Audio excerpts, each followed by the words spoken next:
Welcome to Stars and Swords.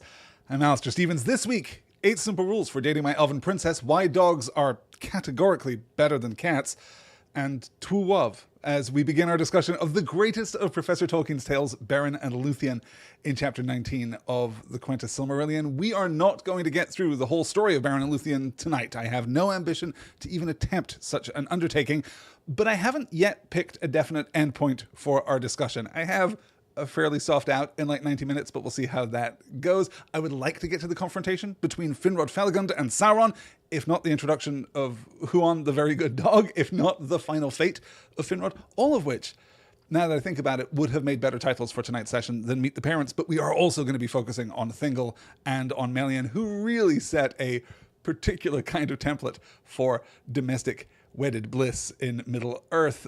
So previously, in the Silmarillion, during the siege of Angband by the Noldor kingdoms of Beleriand, we saw great heroism. We also saw men coming into the west. We saw the House of Beor, which settles in Dorthonion. They are going to be very, very relevant for this week's reading. We're going to be seeing also the House of Haleth, which settles on the western edge of Doriath, and the House of Hador, which settles in Dor-Lomin in Hithlum. They really aren't going to appear in this week's reading at all. Eventually, as we saw last week, Morgoth unleashes the Battle of Sudden Flame, turning the northern plain into a charred desert. His assault ultimately falters, but not before King Fingolfin falls in combat to Morgoth, and the House of Beor is all but destroyed. That is where we will pick up this week's reading, and with Beren, son of Barahir of the House of Beor. Glorfin David is joining me live in the chat this evening. Good to have you with us, Glorfin David. It's going to be a good one. It's going to be a really fun reading. Because it is no exaggeration to say, I think, that Beren and Lúthien is the most important story in the entire Legendarium. It is a model for everything that comes thereafter. It is one of the three great tales written by Tolkien very early in his career, which form the foundation of Middle-earth as he understood it even then. The Fall of Gondolin, the Children of Húrin, and of course, Beren and Lúthien, the first of those tales, chronologically speaking, the first that will hit in the pages of the Silmarillion. It's an absolutely pivotal story, as evidenced by the fact that the professor returned to it again and again and again through the course of his life. It merges successfully so many of his different inspirations, and it draws upon a huge corpus of material while remaining singular, right? It is both emblematic and completely unique. It draws from Icelandic mythology. It draws from Finnish mythology. Absolutely, it draws from Finnish mythology. It draws from the fairy tales of Western Europe and the older fairy stories of the early modern period. It draws from medieval romance, this kind of chivalric notion of heroism, all of which is to say that we could very easily spend the next 3 weeks talking about the Beren and Lúthien chapter. We could spend, if I'm honest, the next 6 weeks, if not 9 weeks, talking about Beren and Lúthien and teasing apart all the various influences, all the elements, the themes, the implications, all of the references that echo down through Tolkien's entire body of work. But we're not going to do that for two reasons. The first is that I want very much in the course of this unit to maintain a perspective on the Silmarillion as a whole, and Beren and Lúthien as it fits that schematic, right? Beren and Lúthien in its appropriate context, in this bound volume. To read it in much the same way as we've read any previous chapter, as we will any subsequent chapter, not to let our biographical knowledge of Professor Tolkien turn this story into a rudimentary palantir by which we can survey all of his life and all of his work and extract all kinds of conclusions which he himself would be very skeptical of. We're not going to rely too much on the position of Beren and Lúthien in the professor's body of work as we look at this chapter.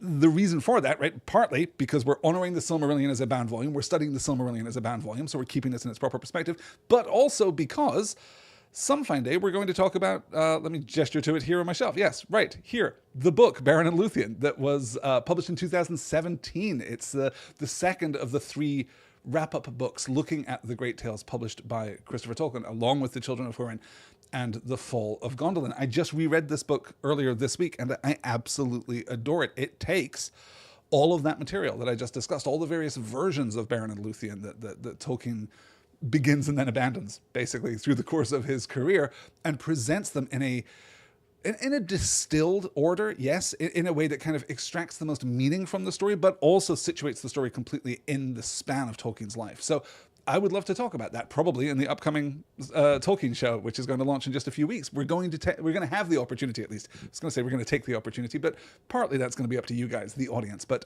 we're certainly going to have the opportunity to study each of those works in turn and to really do the deep dive on this text, as a piece of secondary creation, rather than a fragment of narrative within the broader span of the Silmarillion. That said, the importance of the story is incalculable. It is undeniable, and the relevance of the figure of Lúthien Tinuviel, in particular to Tolkien's personal life, demands a brief sketch of his life and his romantic entanglements. So here goes. Let's put up this first slide here, an unusual slide for us here, a picture.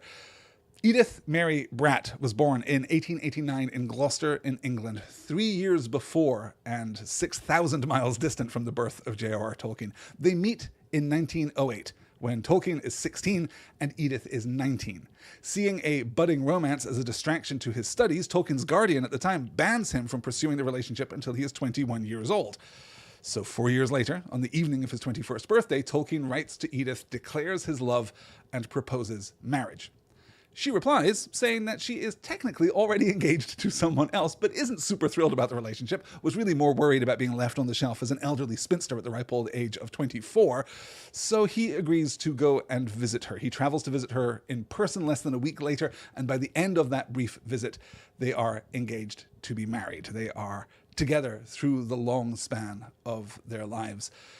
And as they are together, in fact, the following year, Tolkien writes the first version of Beren and Lúthien. This is 1917. He is 25 years old. And this original version is presented in the Lost Tales as the tale of Tinuviel. The basic shape of the story is the same, but the details are different. Beren isn't yet a mortal man, but an elf. He is, in fact, a gnome in that version of the story. Lúthien is the daughter of a sprite and one of the elves who will become the Teleri in later versions of the story. Technically, I suppose, one of the elves that will become Falmari, the elves who cross the sea, right? The Sauron figure here is also different. The Sauron figure is presaged by Tevildo, Prince of Cats, literally an evil cat, because if you couldn't tell from tonight's reading, the professor is very much a dog guy. In 1925, then, Tolkien begins to craft The Lay of Lúthien, an epic poem retelling the story. And yes, if you've read tonight's reading, it is that Lay of Lúthien. The Lay of Lúthien to which this story refers is the epic poem that he begins writing in 25. He works on it on and off until 31, at which point the project is abandoned, despite being almost 4,000 lines long. In fact, over 4,000 lines long and almost complete. While working on The Lay in 1926, Tolkien writes his famous sketch of the mythology, a kind of condensed version of the entire Silmarillion that outlines all the various stories that will fit into the complete legendarium, right, including Beren and Lúthien. He takes that version and revises it still further in 1930 into the Quenta Noldorinwa, which is basically his own version of the Quenta Silmarillion, starting with a version of the Valaquenta and going all the way through to the final defeat of Morgoth. After the completion of The Lord of the Rings, he returns to it again, this time returning to The Lay of Lúthien, which he begins to completely rewrite, only to become distracted and to leave the task unfinished.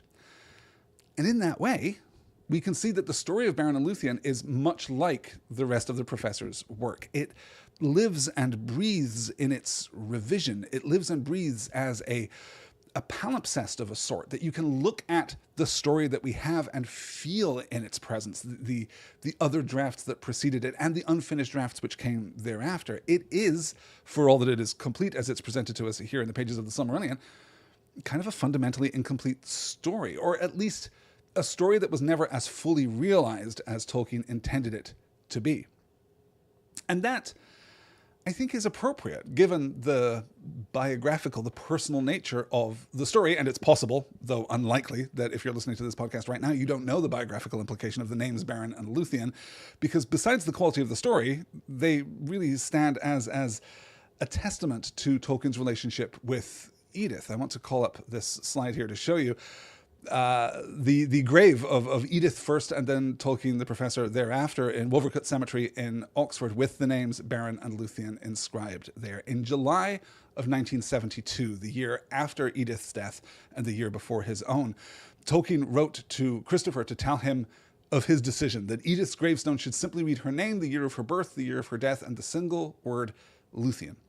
The letter continues, Quote, I never called Edith Lúthien, but she was the source of the story that in time became the chief part of the Silmarillion. It was first conceived in a small woodland glade filled with hemlocks at Roos in Yorkshire, where I was for a brief time in command of an outpost of the Humber garrison in 1917, and she was able to live with me for a while. In those days, her hair was raven, her skin clear, her eyes brighter than you have seen them, and she could sing and dance.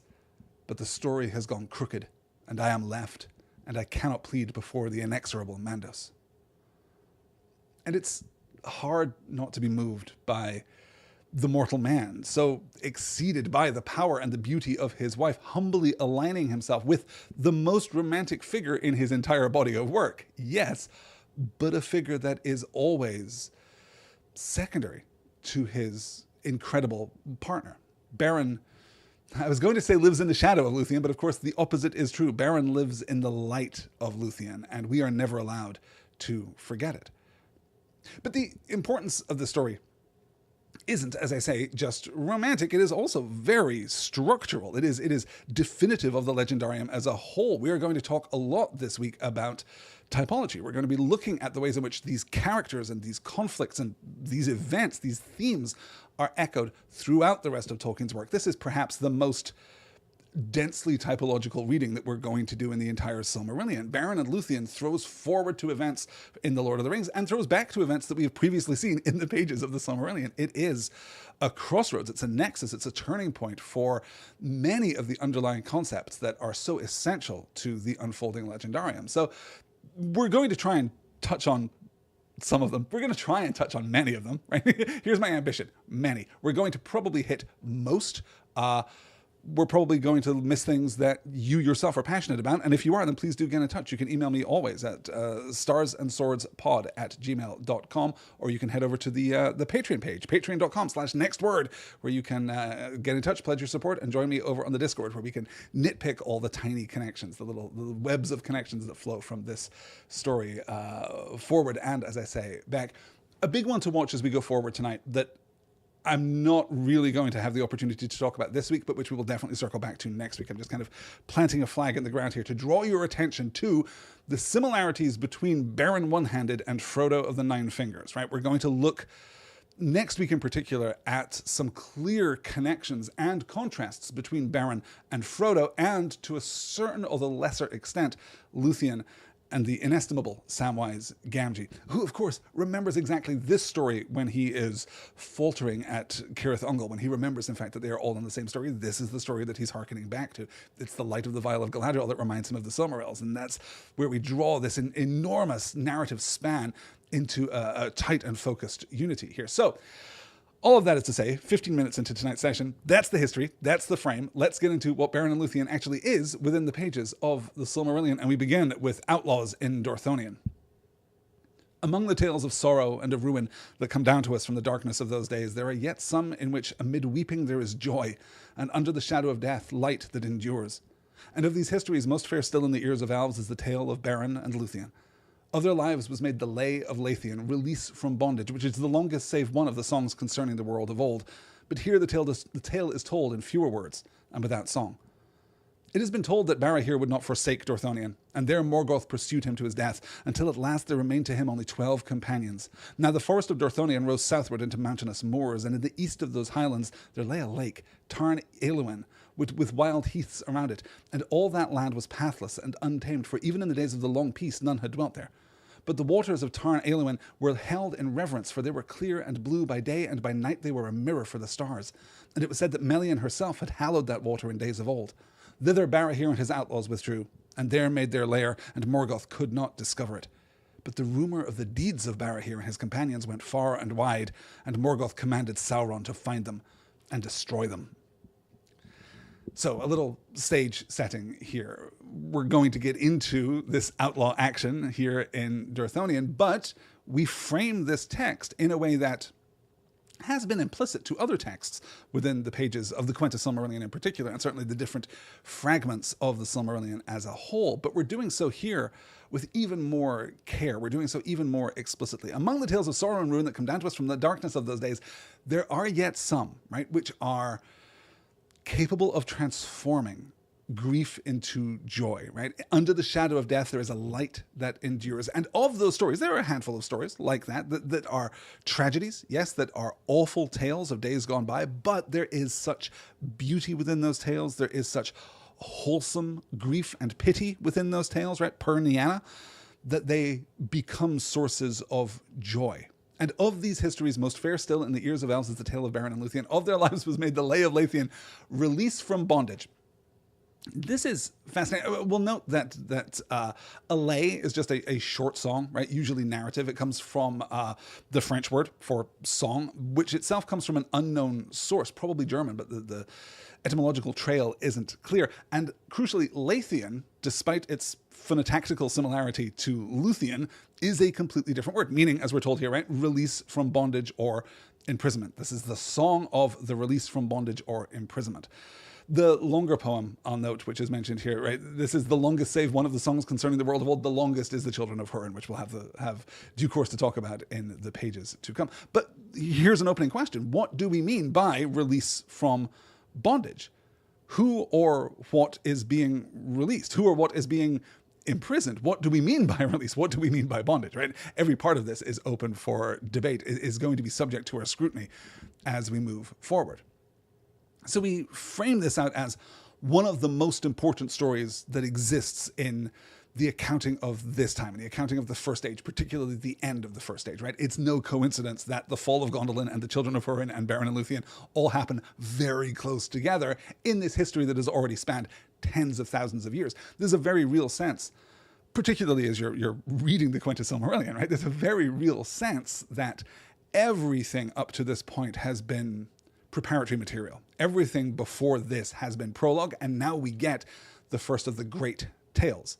And that great tale begins in Dorthonia. We saw the House of Beor being hard hit by Morgoth's forces after the Dagor Bragalach, the Battle of Sudden Flame. The women and the children flee to the south. The last survivors, a handful of men, begin to fight this guerrilla war against Morgoth in the ruins. So we get Tarn Ailuin, probably, right? I don't know why I'm choosing right now to mispronounce that AE combination that we've had so many times. Tarn Ailuin, that is literally lake, blue lake, right? Tarn means lake. It is not Sindarin in this instance. It is Old English. It comes from the Norse word Tjarn, meaning a mountain lake. We have a lot of these in Scotland. So Tarn is a real recognizable English word, and the word Ailuin means blue lake, right? You can see the Lúin there, right, from the Ered Lúin, the Blue Mountains. So this is lake, I guess it's technically lake blue. Lake in Old English, then lake in Sindarin, and blue in Sindarin. So lake blue, which is a fascinating place. This is a really interesting... It also appears in the story of Aignor and Andrith, which is a story that was never completely finished. It's a story that you can find in the volumes of the History of Middle-earth, which never makes it to publication in its finished form, but is a really great story. And this is its other appearance in the Legendarium, I guess. This sacred lake, right? Hallowed by Melian. Again, we're getting that ambiguous word here. Hallowed, she has clearly made it a place of safety, a place of protection, a place of beauty, perhaps, right? We can argue that. They were clear and blue by day, and by night were a mirror for the stars, which might remind us of the Mirror by the Eastern Gate to Moria, of course, as we discover in The Lord of the Rings. The reflection of the stars is itself significant here. So this is where Barahir and his merry men fall back to so that they can conduct their excursions against the forces of Morgoth in Dorthonion, and he cannot find it. Morgoth cannot track them down, but so significant are their effects on his occupation of Dorthonion that he knows that they're out there, and he commands, in fact, his lieutenant, Sauron himself, to find them and destroy them. All of which is introductory, all of which gets us to basically where we ended last week's reading. And we're going to get now into the actual mechanism by which Sauron seeks to find and destroy Barahir and his men. Gladrebecki is joining us in the chat. Hi, Gladrebecki. Glad you could make it this evening. Let's get into, then, the story of Gorlim the Unhappy, as we mentioned last week. Now, among the companions of Barahir was Gorlim, son of Angrim. His wife was named Eilenal, and their love was great ere evil befell. But Gorlim, returning from war upon the marches, found his house plundered and forsaken, and his wife gone. Whether slain or taken, he knew not. Then he fled to Barahir, and of his companions he was the most fierce and desperate. But doubt gnawed his heart, thinking that perhaps Eilunal was not dead. At times he would depart alone and secretly, and visit his house that still stood among the fields and woods he had once possessed, and this became known to the servants of Morgoth.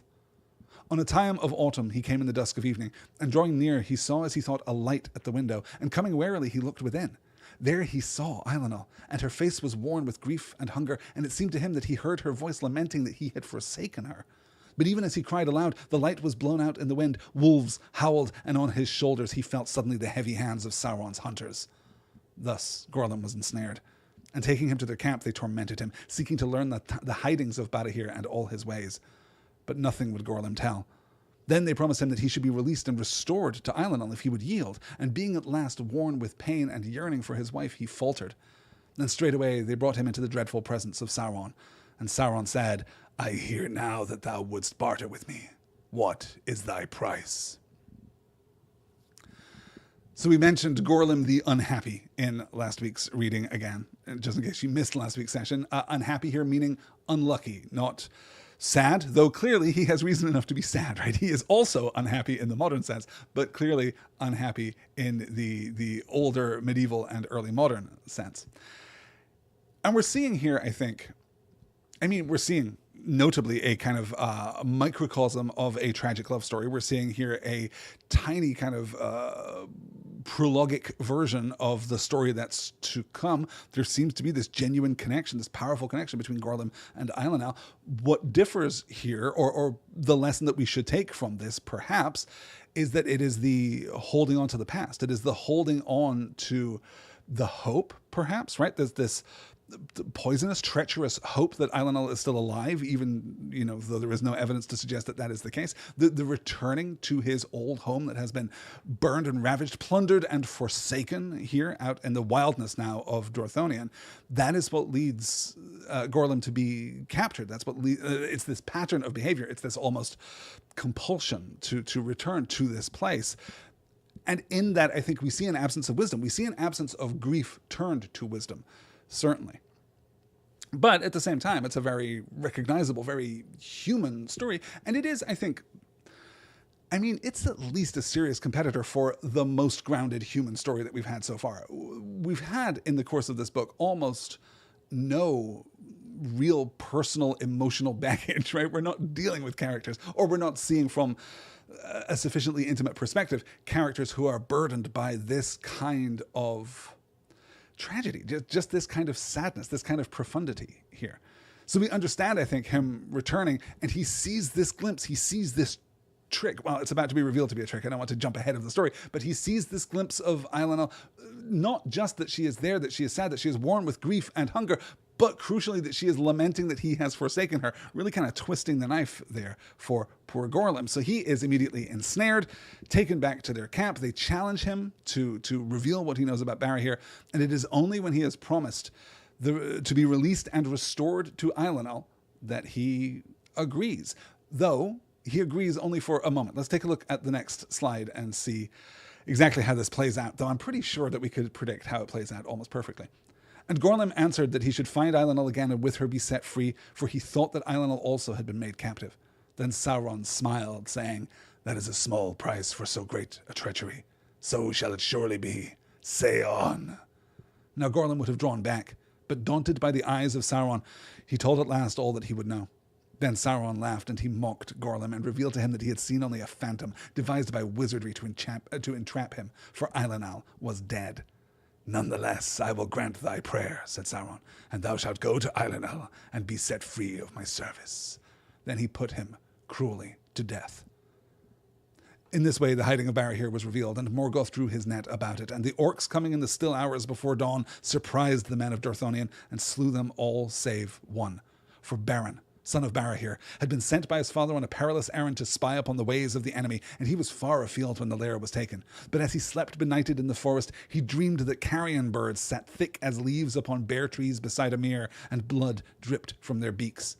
Then Beren was aware in his dream of a form that came to him from across the water, and it was the wraith of Gorlim, and it spoke to him declaring his treachery and death, and bade him to make haste to warn his father.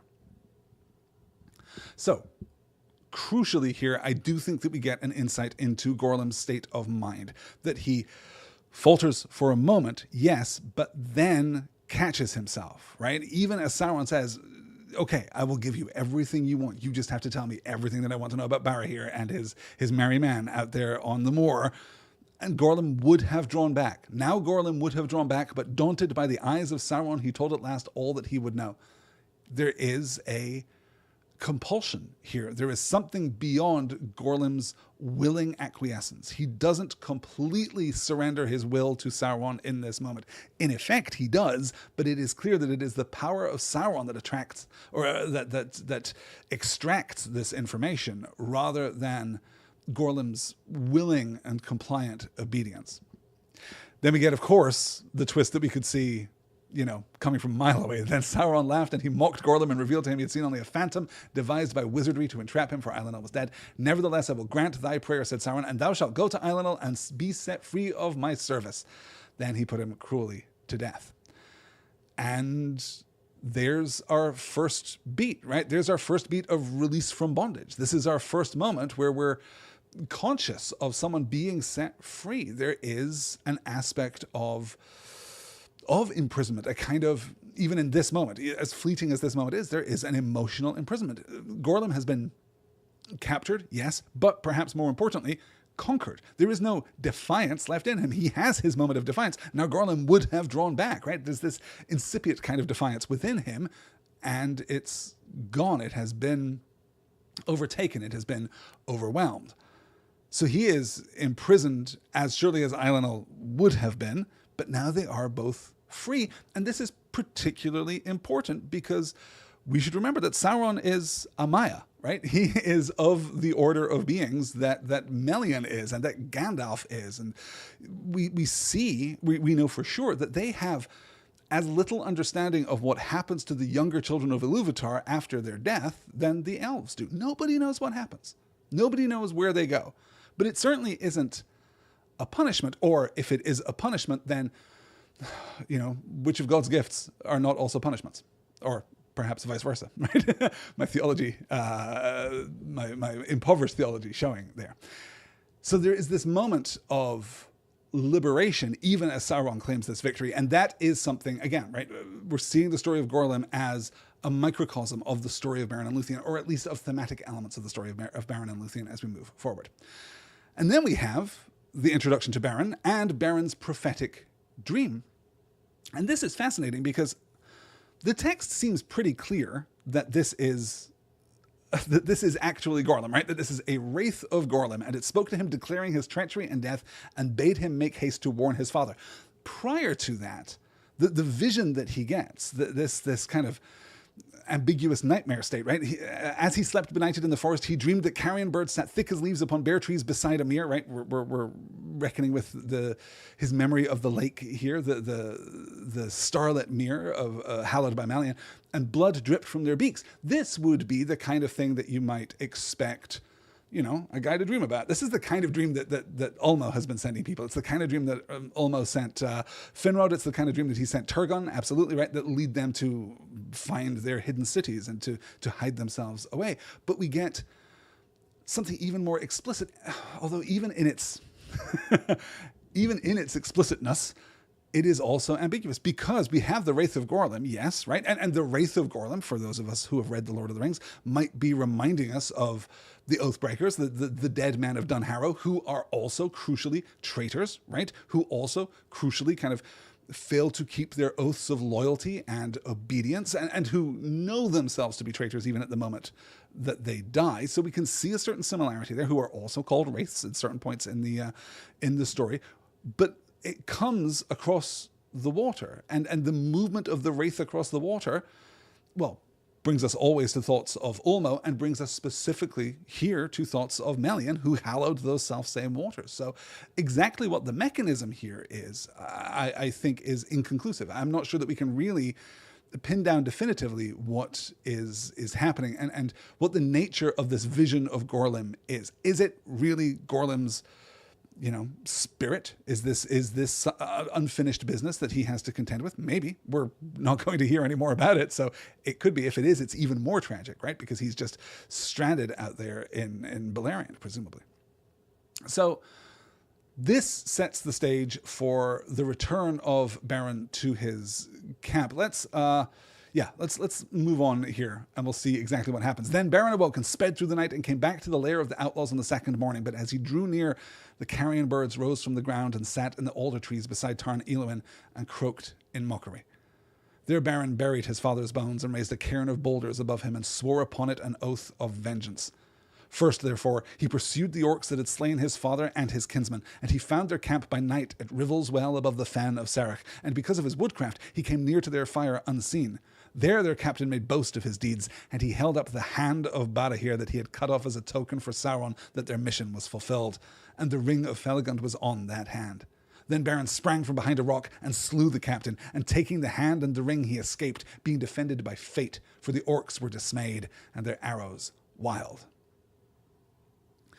So, the introduction here of oaths and oath-taking in the story of Beren specifically, and we're going to be looking at how oaths operate. And it's easy, I think, to immediately... the Silmarillion, as a book, has conditioned us by this point to be extremely leery of oaths and oath-takers, right? Not just that oaths are dangerous, but there's some way in which oaths themselves are harmful, because the taking of an oath demands a kind of perfect comprehension of the world and the future, right? You take an oath, that is an unbreakable thing. Best case scenario, you're going to break that oath, right? In terms of the fallout of the promise that you take. The best case scenario is that you're going to be unable to complete it because the world will always exceed your understanding at the present moment. You aren't burdened with a complete prophetic vision of the future, so things will happen and oaths will get out of control. You will become an oath breaker, or worse still, you will strive to fulfill your oath when it has broken free of its own bounds, when it has encompassed more than was ever intended. And it's particularly telling, I think, because we're going to be looking chapter and verse at the Oath of the Sons of Feanor in the pages to come. It's particularly telling that we don't get the oath that Beren takes here, right? And swore upon it an oath of vengeance. First, therefore, he pursued the orcs. Okay, how far does this oath of vengeance carry young Beren, right? How far is he going to be driven by this? And I say young Beren. I should note that Beren is oftentimes considered at the beginning of his story to be a teen or to be a very young man indeed, but he's a full-grown dude. He's 23 years old when the Dagor Bragollach happens and the siege of Angband falls. He's 28 at this point, right? 28 when Gorlim betrays his people and Barahir is killed. Barahir, often thought of as like a man in the full flush of his maturity, but actually Barahir is 60 years old when he dies at the hands of these orcs. So Beren, full-grown man that he is, manages to creep into the camp. He takes the oath, he pursues the orcs, he creeps into their camp, and he sees the captain holding aloft the severed hand of his father with the incredibly important ring of Finrod Felagund. This is vital for the unfolding of the story that we're about to read, but it is also just a really important piece of jewelry in the span of the Legendarium. I think I mentioned this last week, but also I think maybe I got distracted halfway through this story. This is the ring that passes down through the line of Elendil and Isildur all the way to Rivendell at the end of the Third Age. Elrond gives this ring to Aragorn, who later gives it to Arwen as a token of their betrothal. This is the Emerald Ring, right? This is its origin here is that it is given from Finrod to Barahir for saving Finrod out on the fens of Serach, as we discussed a little last week. And it's telling that as Beren approaches, A, he takes the hand with the ring on it. B, he's holding that hand aloft, gesturing to his men, right? Like he's making boast of his deeds. He holds up the hand of Barahir that he had cut off as a token.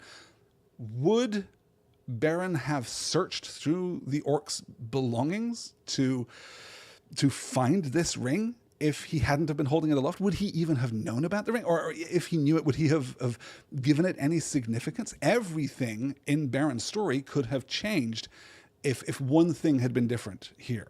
We really see, and we can tell that this is the case, right? Because Beren, the narrative voice invokes fate. It calls upon fate as a power here, right? Then Beren sprang from behind a rock and slew the captain, and taking the hand and the ring he escaped, being defended by fate. For the orcs were dismayed and their arrows wild. Yes, absolutely. And fate here also meaning luck, also meaning chance, if chance you call it, right? But there is an element of foreordaining here, right? And as Galadriel is calling it, this is foreshadowing if I ever heard one, not the ring, the hand. Yes, briefly, Beren has 3 hands, which is fully 2 more than he will have at the end of his story, right? We're taking this idea of a severed hand, and again, typologically kind of bringing it to the reader's conspicuous attention, right? We're really foreshadowing, we're foregrounding it and simultaneously foreshadowing how easy it is for a guy to just lose a hand, right? To lose one might be considered unfortunate. So this is the recovery of the ring. This is the accomplishment of justice in a sense, but crucially, Beren is not done. 4 more years in Dorthonion. Thereafter, for 4 years more, Beren wandered still upon Dorthonion, a solitary outlaw. But he became the friend of birds and beasts, and they aided him, and did not betray him. And from that time forth he ate no flesh, nor slew any living thing that was not in the service of Morgoth. He did not fear death, but only captivity. And being bold and desperate, he escaped both death and bonds. And the deeds of lonely daring that he achieved were noised abroad through Beleriand, and the tale of them came even into Doriath. At length Morgoth set a price upon his head, no less than the price upon the head of Fingon, High King of the Noldor. But the orcs fled rather at the rumour of his approach than sought him out. Therefore an army was sent against him under the command of Sauron, and Sauron brought werewolves, fell beasts inhabited by dreadful spirits that he had imprisoned in their bodies. All that land was now become filled with evil, and all clean things were departing from it. And Beren was pressed so hard that at last he was forced to flee from Dorthonion. In time of winter and snow he forsook the land and grave of his father, and climbing into the high regions of Gorgoroth, the mountains of terror, he descried afar the land of Doriath. There it was put into his heart that he would go down into the hidden kingdom, where no mortal foot had yet trodden. So here's an interesting bit of lore. I guess this is the raw lore, that we rarely get here. Beren is vegetarian, and that is unusual enough that we draw attention to it. And there is an ongoing debate about whether or not the elves, as Tolkien intended them, are vegetarian. You know, you'll remember us going back and having that long discussion about what the elves eat, and the answer seems to be very much that the elves don't really need to eat that much. They must have to eat a little bit, otherwise presumably the baking of lembas would never have been necessary. The hunting that the elves do engage in wouldn't be necessary. We know that the elves hunt for sure because by implication, right, the slender bows of the Teleri suggest a culture that hunt. That is why you would have slender bows in particular, but we also specifically get reference to hunting. For example, Finrod, with whom we're going to spend a lot of time in this reading, he's hunting with the sons of Feanor in the east when he first encounters men in Beleriand, right? You'll remember when he's spying down on their camp, that is because he gets bored of the hunting expedition that he undertakes with the sons of Feanor.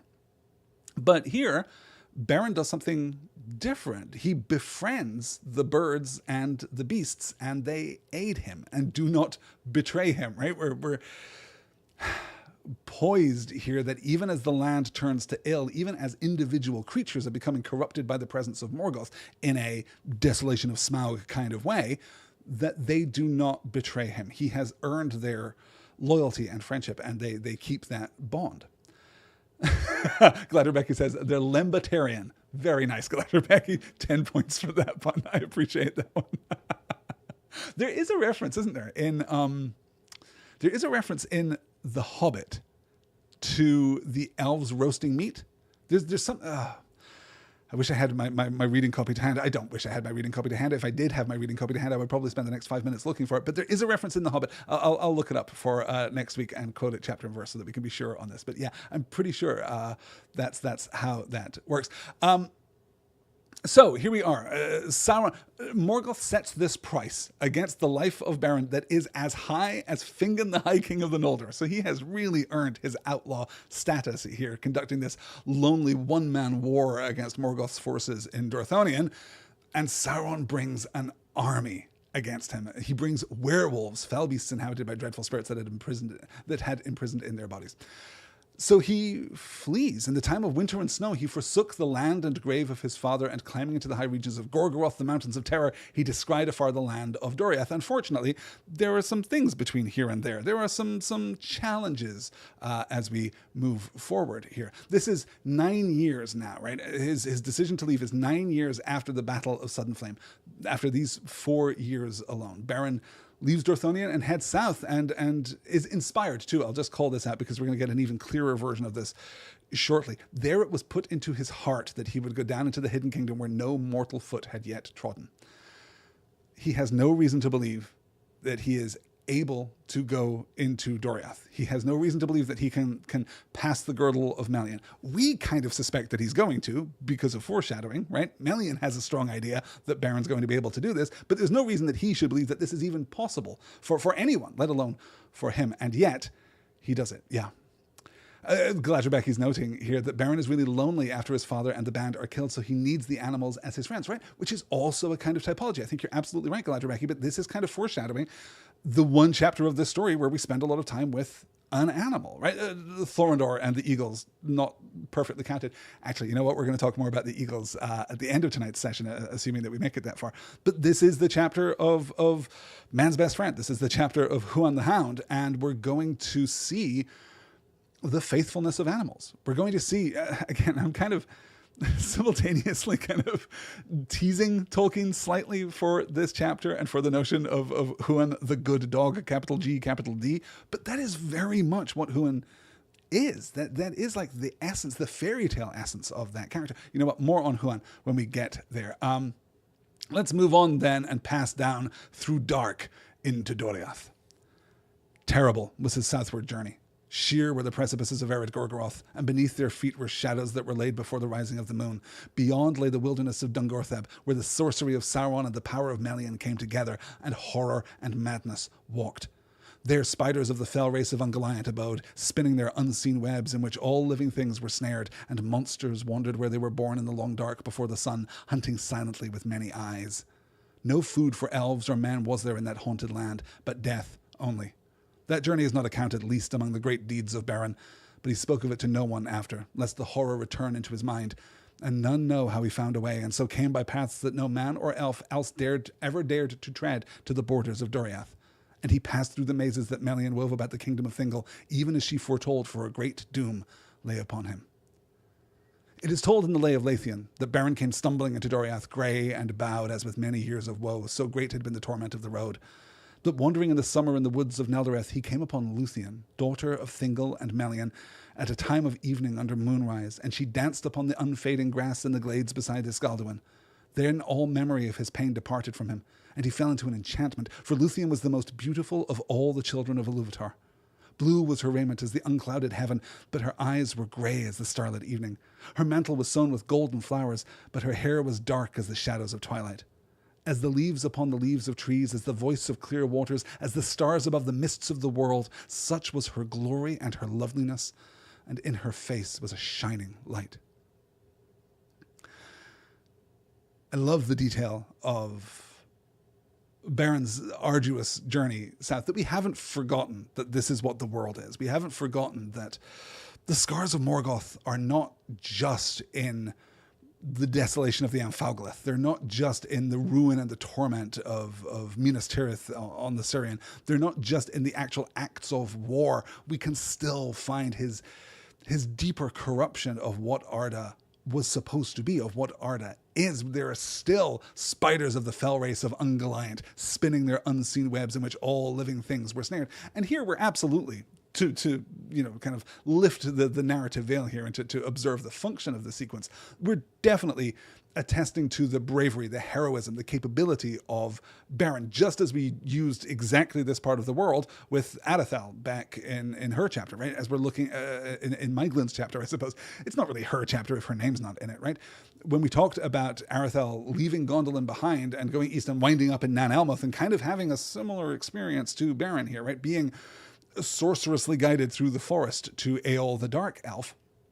One of the ways that we measured her heroism, her resolve, her courage, and also perhaps a foolhardy desperation, right? A willingness to face danger, to appease and assuage her restlessness, was passing through exactly this part of the world for all its danger. But here you'll see the narrative voice has dropped right down to ground level. We are right there. It's not just that it's dangerous and that the elves of Arathel's escort had to turn back to Gondolin. It's not just that there are spiders here, that there are monsters here. It's something much more practical than that. No food for elves or men was there in that haunted land, but death only. And by the way, this journey, not the most insignificant thing that Beren did. Actually, one of the more significant things that Beren did. The reference to Melian here is the reference to Chapter 17. This is what I was referring to before, when right after Thingol declares that absolutely no man, specifically not even of the house of J.R.R, will ever come into Doriath, Melian goes to Galadriel and says, quote, "One of men, even of J.R.R's house, shall indeed come, and the girdle of Melian shall not restrain him, for doom greater than my power shall send him, and the songs that shall spring from that coming shall endure when all Middle-earth is changed." And if we wonder later about the somewhat frosty relationship between Galadriel and Celeborn in Lothlorien, I think that it's because Galadriel learned exactly how much respect a vastly superior wife owes her fairly inferior husband by watching Melian and her granduncle Thingol. This is a real case of, I learned it from you, great aunt. Melian here is such a fascinating presence as we move through the chapter, and such a fascinating counterpoint to Lúthien. Not even strictly always a counterpoint. She is kind of a counterpoint, but she's also a complementary, a harmony here with Lúthien. A powerful woman in her own right who just sees further than the man who holds a kind of temporal authority over her. Yes, a kind of temporal authority as husband, though I think that that can be exaggerated, but a temporal authority as king, absolutely, right? But we'll look more clearly at Melian and Thingol in the pages to come. The beech forest of Nelderoth is the north-central part of Doriath, just northwest across the Ysgolduin from Menegroth itself, and in fact, the fact that Lúthien is dancing by the Ysgolduin means that Beren has made it a long way into Doriath already. Even at this point, he's probably not very far from Menegroth. I should note as well, I suppose, that though we've foreshadowed Lúthien in several previous chapters, I don't think that we have glossed her names yet, so we'll do that right now.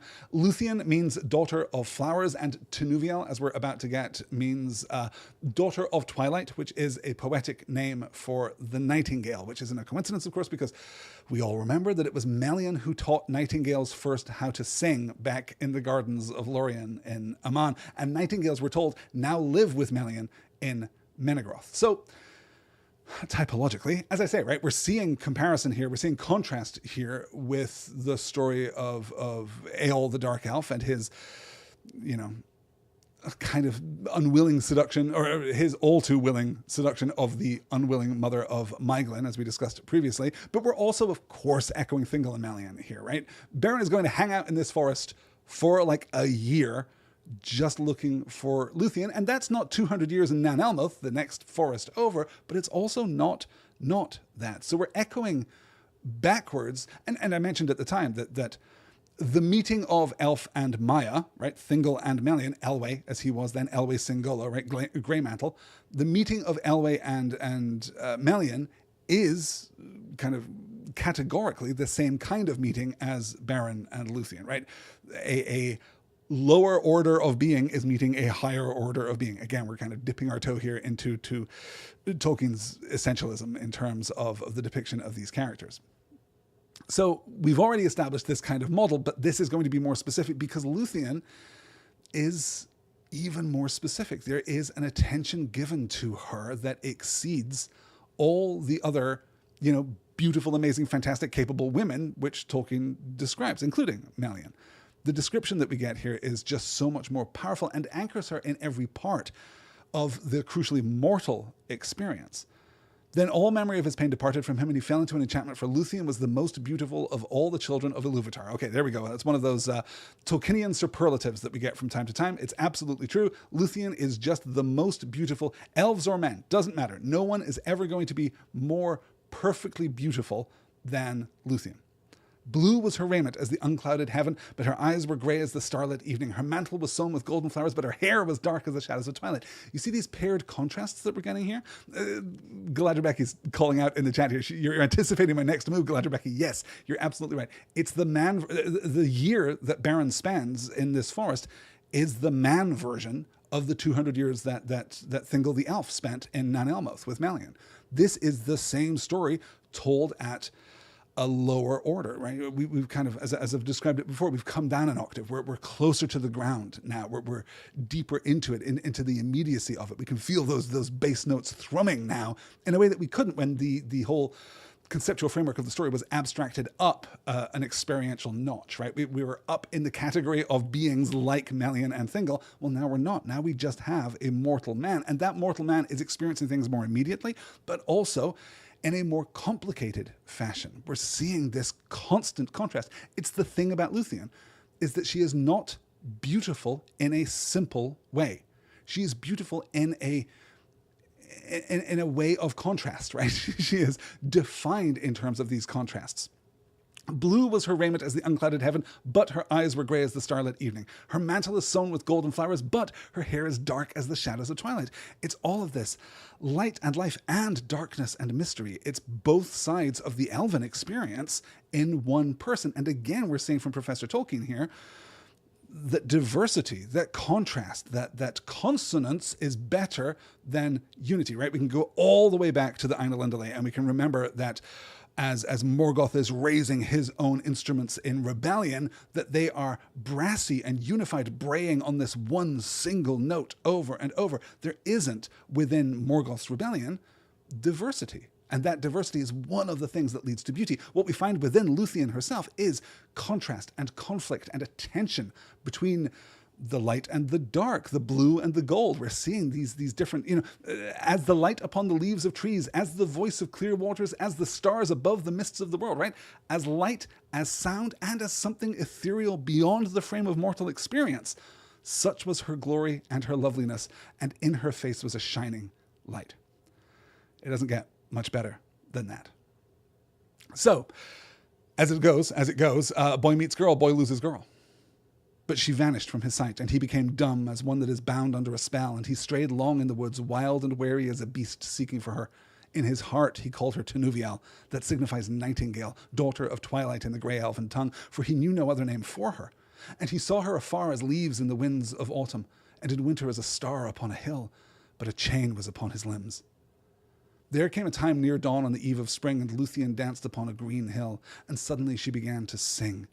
Keen, heart-piercing was her song as the song of the lark that rises from the gates of night and pours its voice among the dying stars, seeing the sun behind the walls of the world. And the song of Lúthien released the bonds of winter, and the frozen waters spoke, and flowers sprang from the cold earth where her feet had passed. Then the spell of silence fell from Beren, and he called to her, crying, Tinuvial! And the words echoed her name. Then she halted in wonder and fled no more, and Beren came to her.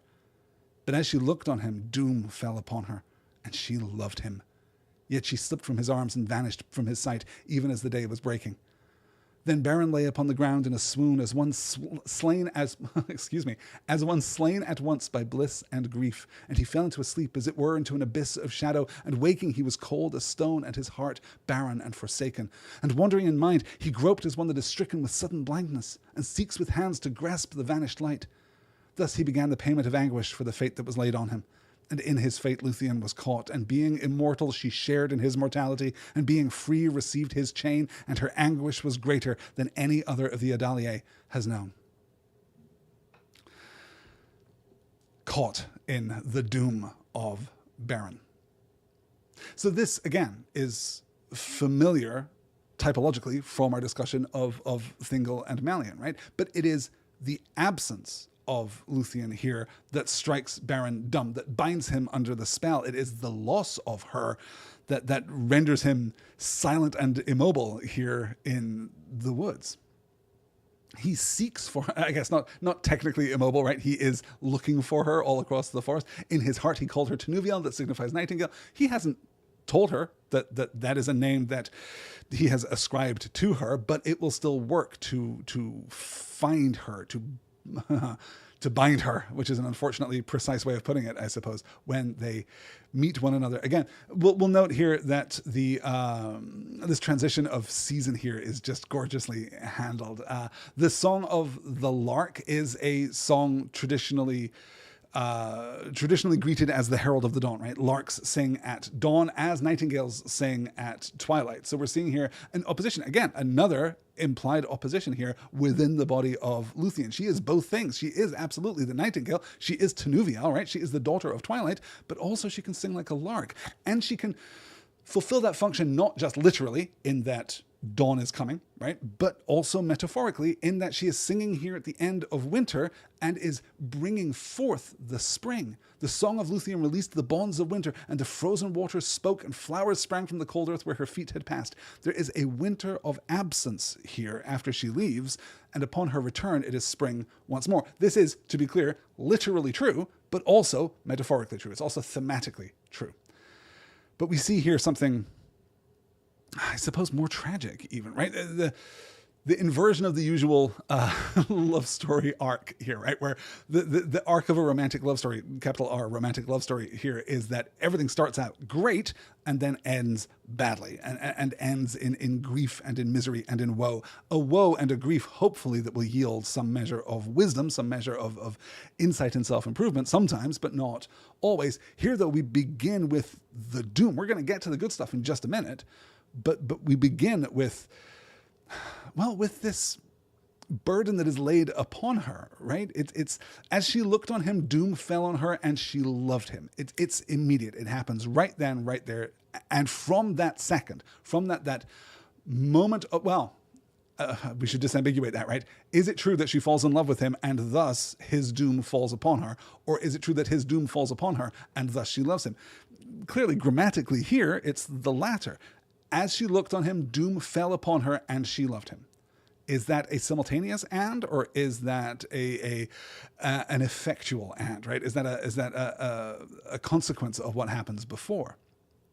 But she runs off and Beren is left in this swoon, and without her again. Now, this absence of her is that much more awful. It's that much more difficult. As at once slain by bliss and grief, and he falls into sleep, as it were, into an abyss of shadow, and waking he was cold as stone, and his heart, barren and forsaken, and wandering in mind he groped as one that is stricken with sudden blindness, and seeks with hands to grasp the vanished light. He's so much more worse off now than he was mere moments ago. It was bad enough when he saw her and then she vanished, and he's like, this sucks, I'm going to have to spend the next year searching this entire forest for that girl. But now he's literally held her, right? She is in his arms, and then she vanishes again, and it's so much worse this time because he is bonded to her now, right? This doom has engulfed both of them. Thus he began the payment of anguish for the fate that was laid on him. This is just it. This is your doom. This is your destiny. This is how your story is going to go, and it's going to be glorious and terrible, and there is going to be anguish unceasing. And in his fate, Lúthien was caught.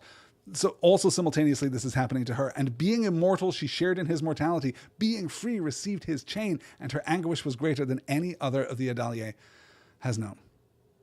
So she's struck by the same thing from this one moment of recognition of each other, right? The recognition that there's something between them, that this doom falls upon them both equally, and there is love. And we can debate, I suppose, about what the nature of love is here in the pages of Professor Tolkien's work. Let's move on to the next slide here. Beyond his hope, she returned to him Beyond his hope, she returned to him where he sat in darkness, and long ago in the hidden kingdom she laid her hand in his. Thereafter often she came to see him, and they went in secret through the woods together from spring to summer, and no others of the children of Ilúvatar have had joy so great, though the time was brief. But Daeron the minstrel also loved Lúthien, and he espied her meetings with Beren and betrayed them to Thingol. Then the king was filled with anger. For Lúthien he loved above all things, setting her above all the princes of the elves, whereas mortal man he did not even take into his service. Therefore he spoke in grief and amazement to Lúthien, and she would reveal nothing until he swore an oath to her that he would neither slay Beren nor imprison him. But he sent his servants to lay hands on him and lead him to Menegroth as a malefactor, and Lúthien, forestalling them, led Beren herself before the throne of Thingol as if he were an honoured guest. Then Thingol looked upon Beren in scorn and anger, but Melian was silent. "Who are you," said the king, "that come hither as a thief, and unbidden dare to approach my throne?" But Beren, being filled with dread, for the splendour of Menegroth and the majesty of Thingol were very great, answered nothing. Therefore Lúthien spoke and said, "He is Beren, son of Barahir, lord of men, mighty foe of Morgoth, the tale of whose deeds has become a song even among the elves."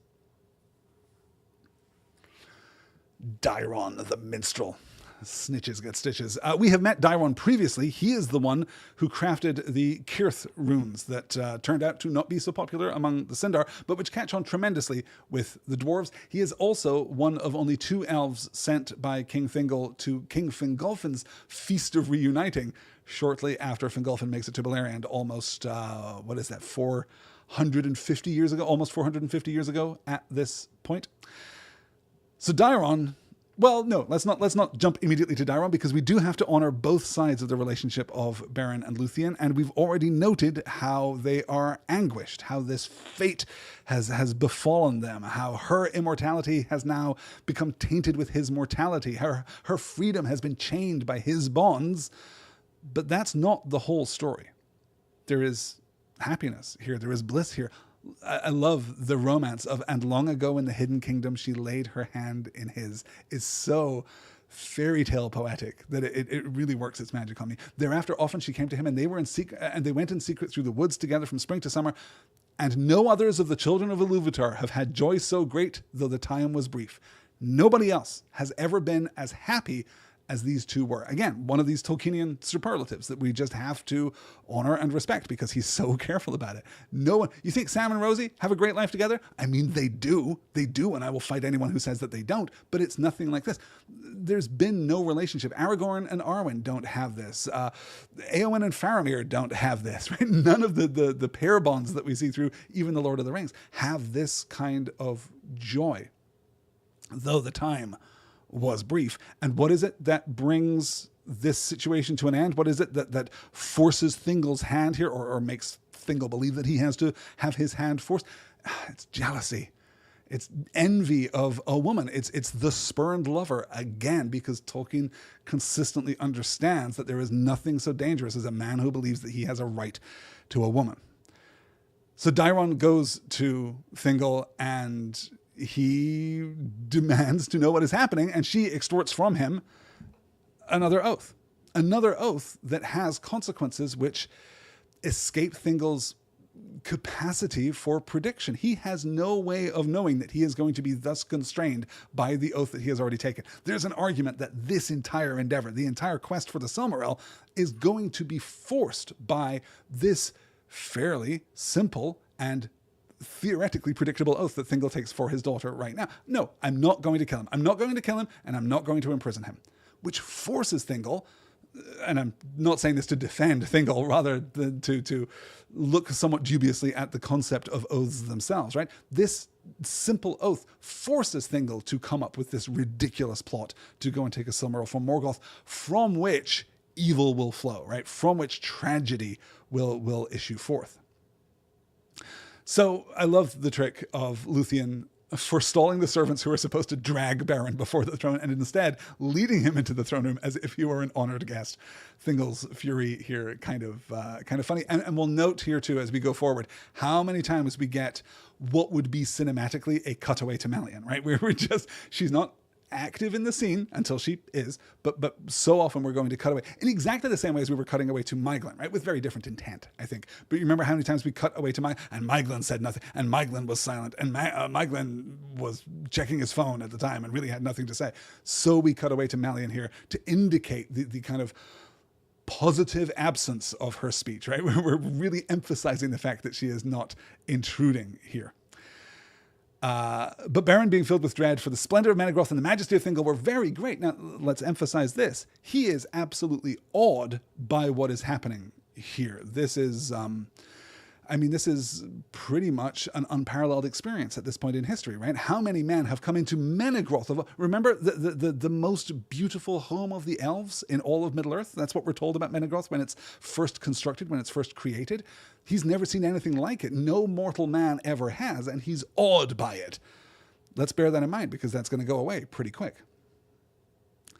"Let Beren speak," said Thingol. What would you here, unhappy mortal, and for what cause have you left your own land to enter this which is forbidden to such as you? Can you show reason why my power should not be laid on you in heavy punishment for your insolence and folly?"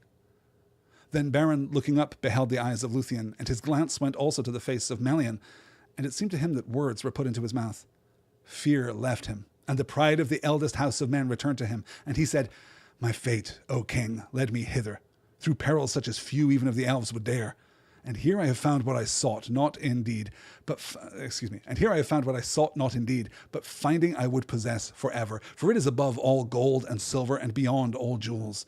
Neither rock nor steel nor the fires of Morgoth nor all the powers of the elf kingdoms shall keep me from the treasure that I desire. For Lúthien, your daughter, is the fairest of all the children of the world." Then silence fell upon the hall, for those that stood there were astounded and afraid, and they thought that Beren would be slain. But Thingol spoke slowly, saying, "Death you have earned with these words, and death you should find suddenly, had I not sworn an oath in haste, of which I repent, base-born mortal, who in the realm of Morgoth has lent to creep in secret as his spies and thralls." So first, what happens to Beren?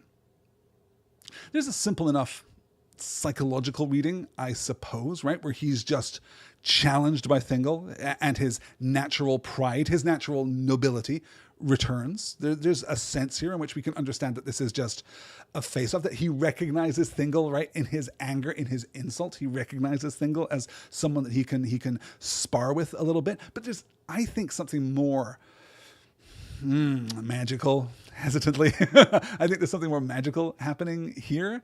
There's this moment when he looks into the eyes of Lúthien, yes, and his glance went also to the face of Melian, and it seemed to him that words were put in his mouth. Just as the desire to go south into Doriath came suddenly to his heart, now there are words in his mouth. And the common factor that we might assume here is Melian. It's easy to think of Melian as being just another elf maiden, but we cannot ever forget that she is Maya. She is something much more powerful than even Thingol at the height of his powers, right?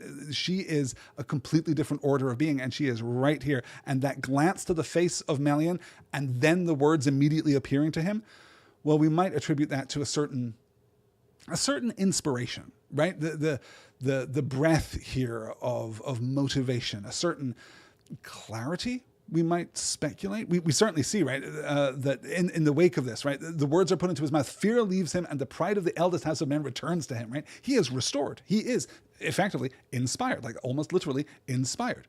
And he says, "My fate, O king, led me hither through perils as few even of the elves would dare." And I want to call this out because many readers look at this as problematic, right? Look on what Beren has to say here as being somewhat challenging. They hesitate here. They see something Feanorian about Beren's desire for Lúthien, or literally about Beren's objectification of Lúthien, right? We're talking about objects, we're talking about treasures, and we're talking crucially about possession. "And here I have found what I sought not indeed, but finding I would possess forever, for it is above all gold and silver and beyond all jewels." Right? We're depersonalizing her to the point of rendering her genderless, literally objectifying her at this point. And I cannot for sure completely refute that interpretation. I think that if you read this and you think, God, Beren, you were so close to doing something really good here, and you've just kind of fallen into this very prosaic and gross masculine trap, I think that is an interpretation. I don't think that matches what we see from Beren with regard to Lúthien through the rest of the story, which is partly what motivates me to look at this slightly differently, because what Beren is doing is responding to this accusation from Thingol, right? Describing him as a thief. "Oh, you think I came hither as a thief? Well, yeah, I'm just like some kind of thief. I'm here for the greatest treasure you have." And he is teasing Thingol. He's sparring with Thingol here. "My fate, O king, led me hither through perils as few even of the elves would dare. And here I have found what I sought not indeed, but finding I would possess forever." He's playing. He's being, I think, wry here. And the twist at the end, "For Lúthien, your daughter, is the fairest of all the children of the world." Yeah, I'm not a thief. I'm coming here to marry your daughter with whom I fell in love with in a forest. Also, I don't even know your story, Thingol, but can no one in this room maybe point out the irony here that we met and fell in love immediately in a forest and you and Melian met and fell immediately in love in a forest? Look, we can't emphasize it too heavily there, but there it is. And Thingol immediately, right? Death you have earned with these words, and death you should find suddenly, had I not sworn an oath in haste, of which I repent, base-born mortal, who in the realm of Morgoth has learned to creep in secret as his spies and thralls. Wow, I would absolutely kill you if not for the promise that I made my daughter that I would not kill you. So I guess I'm going to have to just come up with something worse. I'm going to have to find something even grosser here. Let's move on to the next slide. I'm worrying now that I'm not even going to make it through the very brief reading that I had ascribed myself. Let me see. Yeah, Galadriel says, like, Galadriel speaking without words to the Fellowship. Absolutely, right? It's not explicit here that Melian is communicating with Beren exactly, but we've seen how the presence of the Ainur does elevate the children of Iluvatar, right? Elves and man alike. In the presence of the Ainur, you become a greater person. And that happens slowly over time, but that is a process of direct inspiration, right? It is a process of elevation, and I do think that you can read it here. And again, we're not done with this yet. We're going to come back to Melian in just a moment.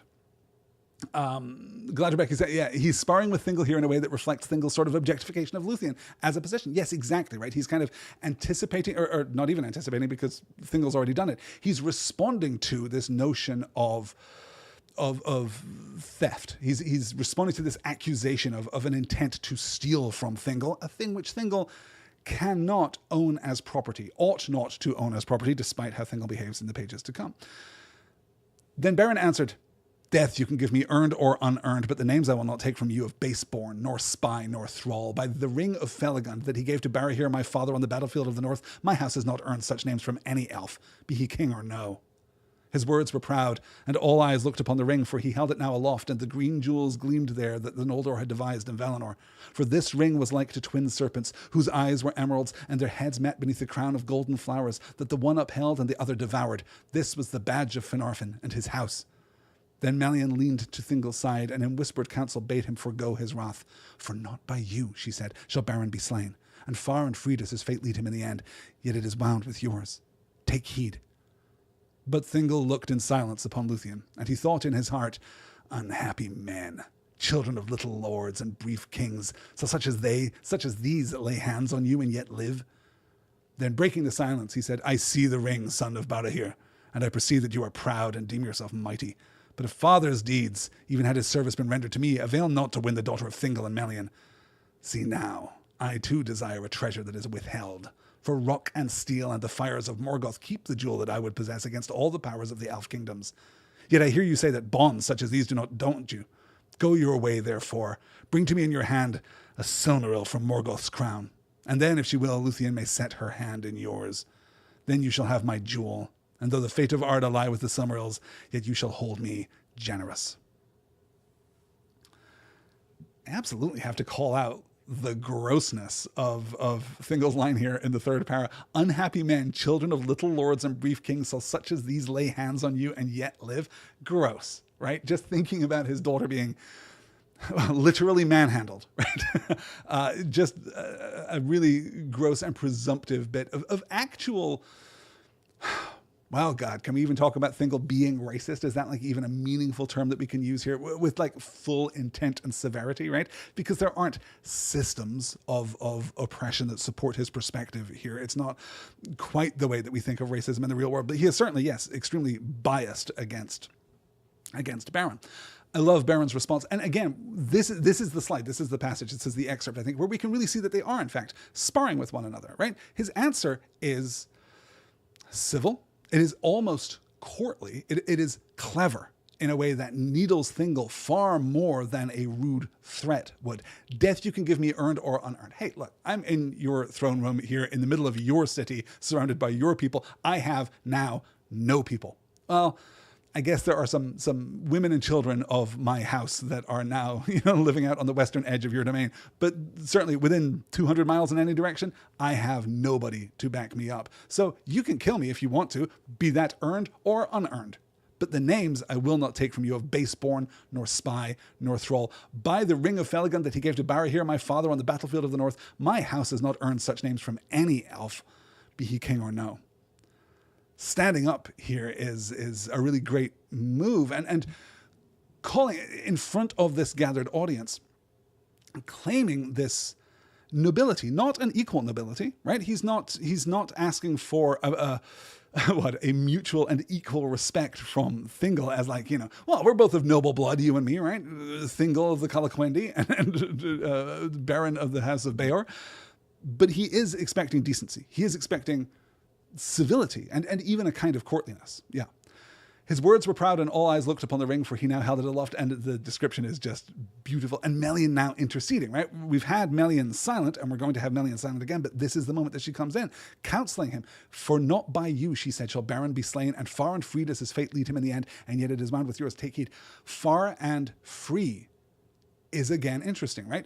He's not going to be bound. We've already looked at this idea, right? We're told that Beren doesn't fear death, but he does fear captivity. We're told that he is bound by chains when he first encounters Lúthien, metaphorical chains in that instance.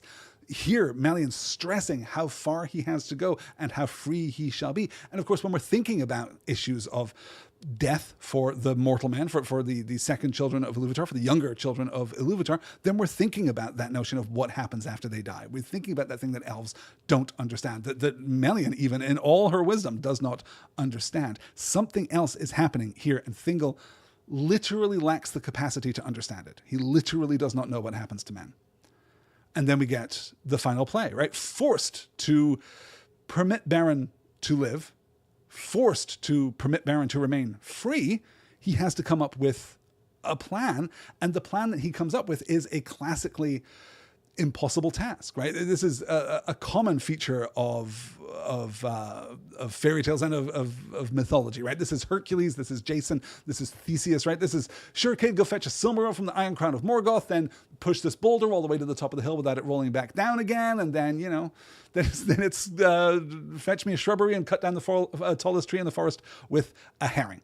These are just impossible tasks that are levied against our heroes in this kind of story, and our heroes generally accomplish their goals either by finding a deeper well of power that they did not know, just proving a greater capability than anyone could have guessed, or finding some kind of clever loophole. That's the other way that these stories can play out, right? You can have your Theseus stories where the guy is just like amazing and cool and awesome, or you can have Hercules in the Aegean stables, right? And the redirecting of the river and kind of, well, that's not what we meant. And that's not what we meant, but we have to admit these stables are pretty clean and it is still, 4:30 in the afternoon. So those are generally how people find solutions to tasks like this. So we're going to pay attention to how Beren navigates this task in particular. I want to call out to the specific echo, right? As I'm talking about Thingol and Beren sparring with one another, as I'm talking about them kind of playing this clever war of words with one another, I want to deliberately point out the echo here of Beren's earlier statement, as Thingol says, for rock and steel and the fires of Morgoth keep the jewel I would now possess against all the powers of the elf kingdoms. Exactly echoing what Beren said earlier. And of course, we should note as well, as he's setting this impossible task, he's doing exactly what villains who set this kind of impossible task so frequently do, which is set the task and have no intention of following through on it, right? As Glatterbeck is saying, bring me the broom of the Wicked Witch of the West. Exactly right, yes. It's such a rich and storied tradition in exactly this kind of fairy tale. So, anyway, all seems fine, all seems well. This decision definitely won't adversely affect Thingol, Menegroth of the Thousand Caves, or the wider kingdom of Doriath, right? Right? Narrative voice, please reassure me that everything is okay. Thus he wrought the doom of Doriath and was ensnared within the curse of Mandos. And those that heard these words perceived that Thingol would save his oath and yet send Beren to his death, for they knew not all the power of the Noldor before the siege was broken, had availed even to see from afar the shining Silmarils of Feanor. For they were set in the Iron Crown, and treasured in Angband above all wealth, and Balrogs were about them, and countless swords, and strong bars, and unassailable walls, and the dark majesty of Morgoth. But Beren laughed. For little price, he said, do elven kings sell their daughters, for gems and things made by craft. But if this be your will, Thingol, I will perform it. And when we meet again, my hand shall hold a Silmaril from the Iron Crown, for you have not looked to the last upon Beren, son of Barahir. Then he looked in the eyes of Melian, who spoke not, And he bade farewell to Lúthien and Nuviel, and bowing before Thingol and Melian, he put aside the guards about him and departed from Menegroth alone. And there's that eye contact with Melian again, right? This is the thing that convinces me that something has been deliberately, consciously stirred within Beren by Melian, by either the conscious thought of Melian or the presence of Melian in a more abstracted sense.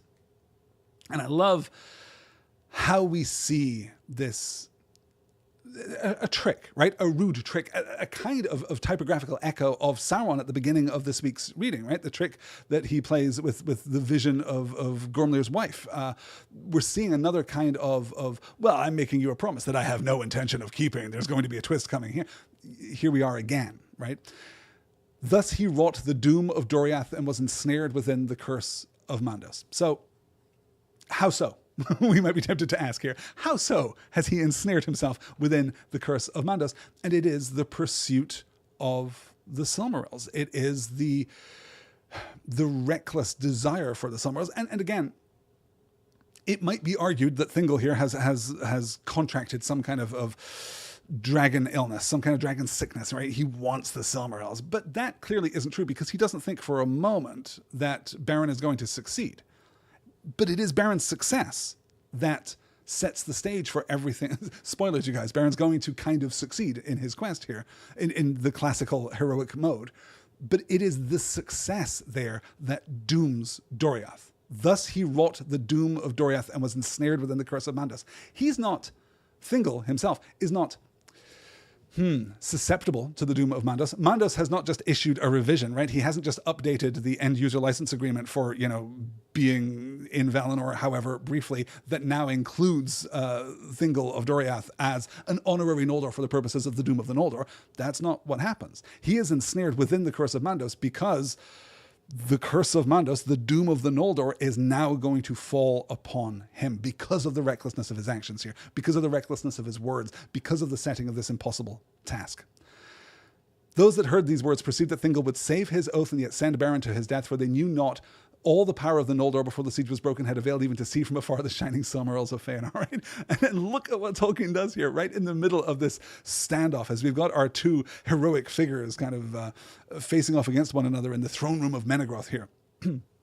We get this kind of the paratactical construction here, the syntactic construction that we've seen used before by Professor Tolkien. For they were set in the Iron Crown and treasured in Angband above all wealth. Semicolon, right there for those of you listening at home and can't see the slide. And Balrogs were about them, and countless swords, and strong bars, and unassailable walls, and the dark majesty of Morgoth. You can picture the camera movement, right? As we start on the Silmaril and just keep pulling out and seeing more and more and more standing between Beren and his goal, right? You can imagine in the cheap, terrible animated version of this, like the iron bars clanging shut and the Balrog kind of shifting his position just to look as menacing as possible as the camera pulls all the way out there. So the die has been cast. We get this last moment of contact with Melian. We get the farewell to Lúthien.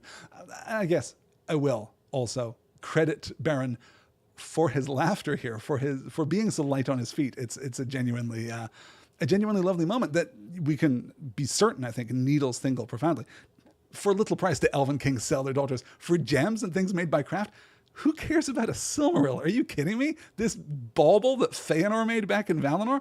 Okay, sure. I mean, I can just go down to the Home Depot and buy you like a big thing of Christmas ornaments, and you can just have those scattered about the place. They will be as valuable, but all right, if that's what you want. And when we meet again, my hand shall hold a Silmaril from the Iron Crown. Ironic foreshadowing, for you have not looked upon the last of Beren, son of Barahir. But we're not done, right? We have one more beat before we close out what is effectively the first act of the Beren and Lúthien story. We're about to pull the curtain very specifically here on this first act. But first we have Melian. Then at last Melian spoke, and she said to Thingol, "O king, you have devised cunning counsel. But if my eyes have not lost their sight, it is ill for you whether Beren fail in his errand or achieve it. For you have doomed either your daughter or yourself. And now is Doriath drawn within the fate of a mightier realm." But Thingol answered, "I sell not to elves or men those whom I love and cherish above all treasure. And if there were hope or fear that Beren should come ever back alive again to Menegroth, he should not have looked again upon the light of heaven, though I had sworn it." But Lúthien was silent, and from that hour she sang not again in Doriath. A brooding silence fell upon the woods, and the shadows lengthened in the kingdom of Thingol. Curtains closed. End of Act 1. A brief intermission so you can go and get snacks from the lobby before we return for a real heavy hitter of Act 2 here. Specific notice here of Lúthien singing not again in Doriath, right? Lúthien singing is going to be extremely important in the course of this story. But yes, not again in Doriath. She will never sing again the simple, innocent, guileless songs that are in some sense her purpose, right? She's never going to go out into the forest and sing and dance and transform winter into spring anymore. She is now burdened by something greater. She is now chained by something greater. And the brooding silence falling upon the woods there, excluding both the song of the nightingale at twilight and the song of the lark at dawn. Thingol admitting outright here too that he has no intention of honouring his offer here to Beren, though Melian understands that, right? You have devised cunning counsel, but if my eyes have not lost their sight, it is ill for you whether he fail in his errand or achieve it. And he says, don't worry, he's not going to achieve it. And she's like, yes, but can you hear what I am saying? Because what I am saying is it goes bad either way. What you don't understand is that your daughter already loves this person, right? For you have doomed either your daughter or yourself. And now is Doriath drawn within the fate of a mightier realm. The mightier realm here, all of Beleriand, right? The Noldorin kingdoms, I suppose we can say here. He has now inserted himself into the doom of the Noldor in a way that is going to be, well, I mean, pretty terminally ruinous, just across the board. It's just bad choice here that is going to have enormous consequence going forward. Let me see here if I have any hope of, wow, yeah, we really didn't get as far as I hoped that we would tonight, but I think we can do a couple more slides before we... Has anyone undertaken a task with more obstinate ambition and willful ignorance of the consequences here? I think it's now looking like we're going to spend 3 weeks on Beren and Lúthien here, but I hope that you're enjoying the journey as much as I am. Let's begin Act 2 with a reset, right? In case you're dubious about my position here that this is the end of Act 1, right? A brooding silence fell upon the woods and the shadows lengthened in the kingdom of Thingol. You see how we're zooming out there, right? Back to the woods, back to the shadows, and then we end there. And then when we come in again, the second act, we're resetting. It is told in the Lay of Lúthien that Beren passed over Doriath unhindered and came at length to the region of the Twilight Meres and the fens of Sirion. And leaving Thingol's land, he climbed the hills above the falls of Sirion, where the river plunged underground with great noise. Thence he looked westward, and through the mist and rains that lay upon those hills, he saw Talath Dernan, the guarded plain, stretching between Sirion and Narog. And beyond he descried afar the highlands of Tauren Faroth that rose above Nargothrond, and being destitute, without hope or counsel, he turned his feet hither. Upon all that plain the elves of Nargothrond kept unceasing watch, and every hill upon its borders was crowned with hidden towers, and through all its woods and fields archers ranged secretly and with great craft. Their arrows were sure and deadly, and nothing crept there against their will.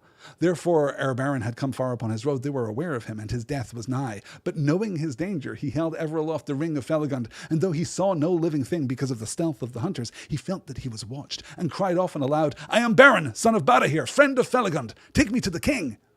Therefore the hunters slew him not, but assembling they waylaid him, and commanded him to halt.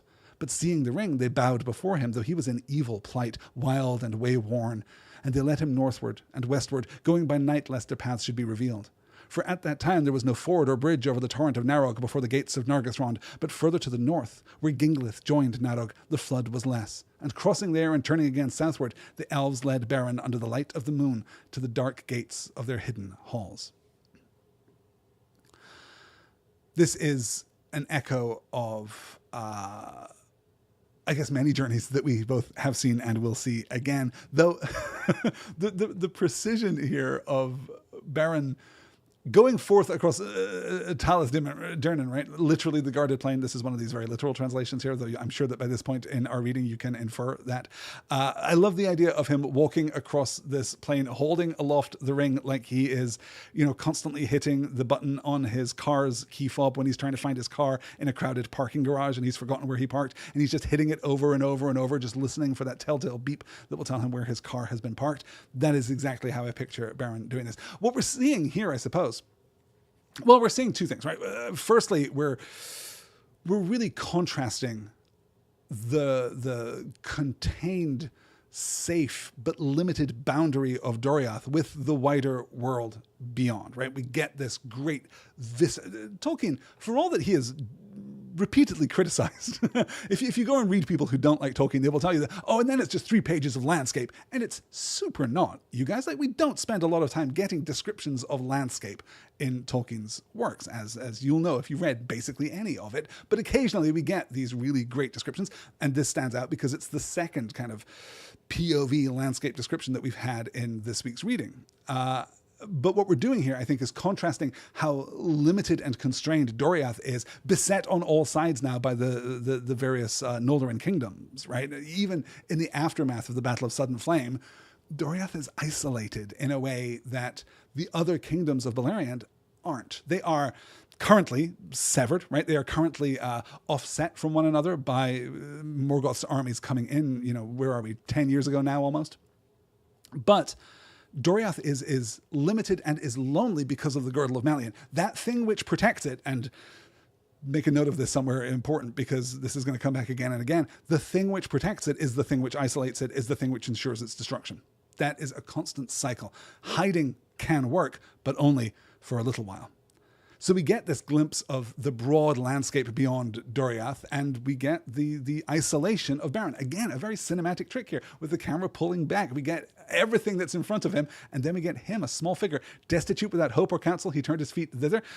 Seeing the ring, they bowed before him, though he was in evil plight, wild and wayworn. Right? He's just not looking good. He's not looking heroic, that's for sure. But he has the ring. He is Beren, son of Barahir, and he's going to be taken to Finrod Felagund. Let's cut ahead, and we'll at least meet with Finrod here in Nargothrond. This is a really great passage. I love this. Thus Beren came before King Finrod Felagund, and Felagund knew him, needing no ring to remind him of the kin of Beorn and of Barahir. Behind closed doors they sat, and Beren told of the death of Barahir and of all that had befallen him in Doriath, and he wept, recalling Lúthien and their joy together. But Felagund heard his tale in wonder and disquiet, for he knew that the oath he had sworn was come upon him for his death, as long before he had foretold to Galadriel. He spoke then to Beren in heaviness of heart. It is plain that Thingol desires your death, but it seems that this doom goes beyond his purpose, and that the oath of Feanor is again at work. For the Silmarils are cursed with an oath of hatred, and he that even names them in desire moves a great power from slumber. And the sons of Feanor would lay all the elf kingdoms in ruin rather than suffer any other than themselves to win or possess a Silmaril, for the oath drives them. And now Caligorm and Curufin are dwelling in my halls, and though I, Finarfin's son, am king, they have won a strong power in the realm, and lead many of their own people. They have shown friendship to me in every need, but I fear that they will show neither love nor mercy to you if your quest be told. Yet my own oath holds, and thus we are all ensnared. Then King Felagund spoke before his people, recalling the deeds of Barahir and his vow, and he declared that it was laid upon him to aid the son of Barahir in his need, and he sought the help of his chieftains. Then Caligorm arose amid the throng, and drawing his sword, he cried, "Be he friend or foe, whether demon of Morgoth or elf or child of man, or any other living thing in Arda, neither law nor love nor league of hell, nor might of the valor, nor any power of wizardry shall defend him from the pursuing hate of Feanor's sons, if he take or find a Silmaril and keep it. For the Silmarils we alone claim until the world ends." So this is a conscious echo of chapter 15, when shortly after the completion of Nargothrond, we get that scene where Galadriel comes from Doriath to stay a while, check out the new digs. It's cute. It's not quite Managroth, but it's pretty good by the standards of a place that's not Managroth. And we get this brief passage back then in chapter 15, quote, "Now King Finrod Felagund had no wife, and Galadriel asked him why this should be. But foresight came upon Felagund as she spoke, and he said, 'An oath I too shall swear, and must be free to fulfill it and go into darkness. Nor shall anything of my realm endure that a son should inherit.'" End quote. And now, with the coming of Beren, he sees this oath arrive. He understands what is going to happen. He had this moment of prophetic foresight. He had this vision of his own personal future. And lo and behold, Beren shows up with the ring that he gave to Barahir, asking him not just to undertake a difficult quest, right? Not just a dangerous quest. This is where we kind of pivot away from the classic fairy tale mode of the impossible task.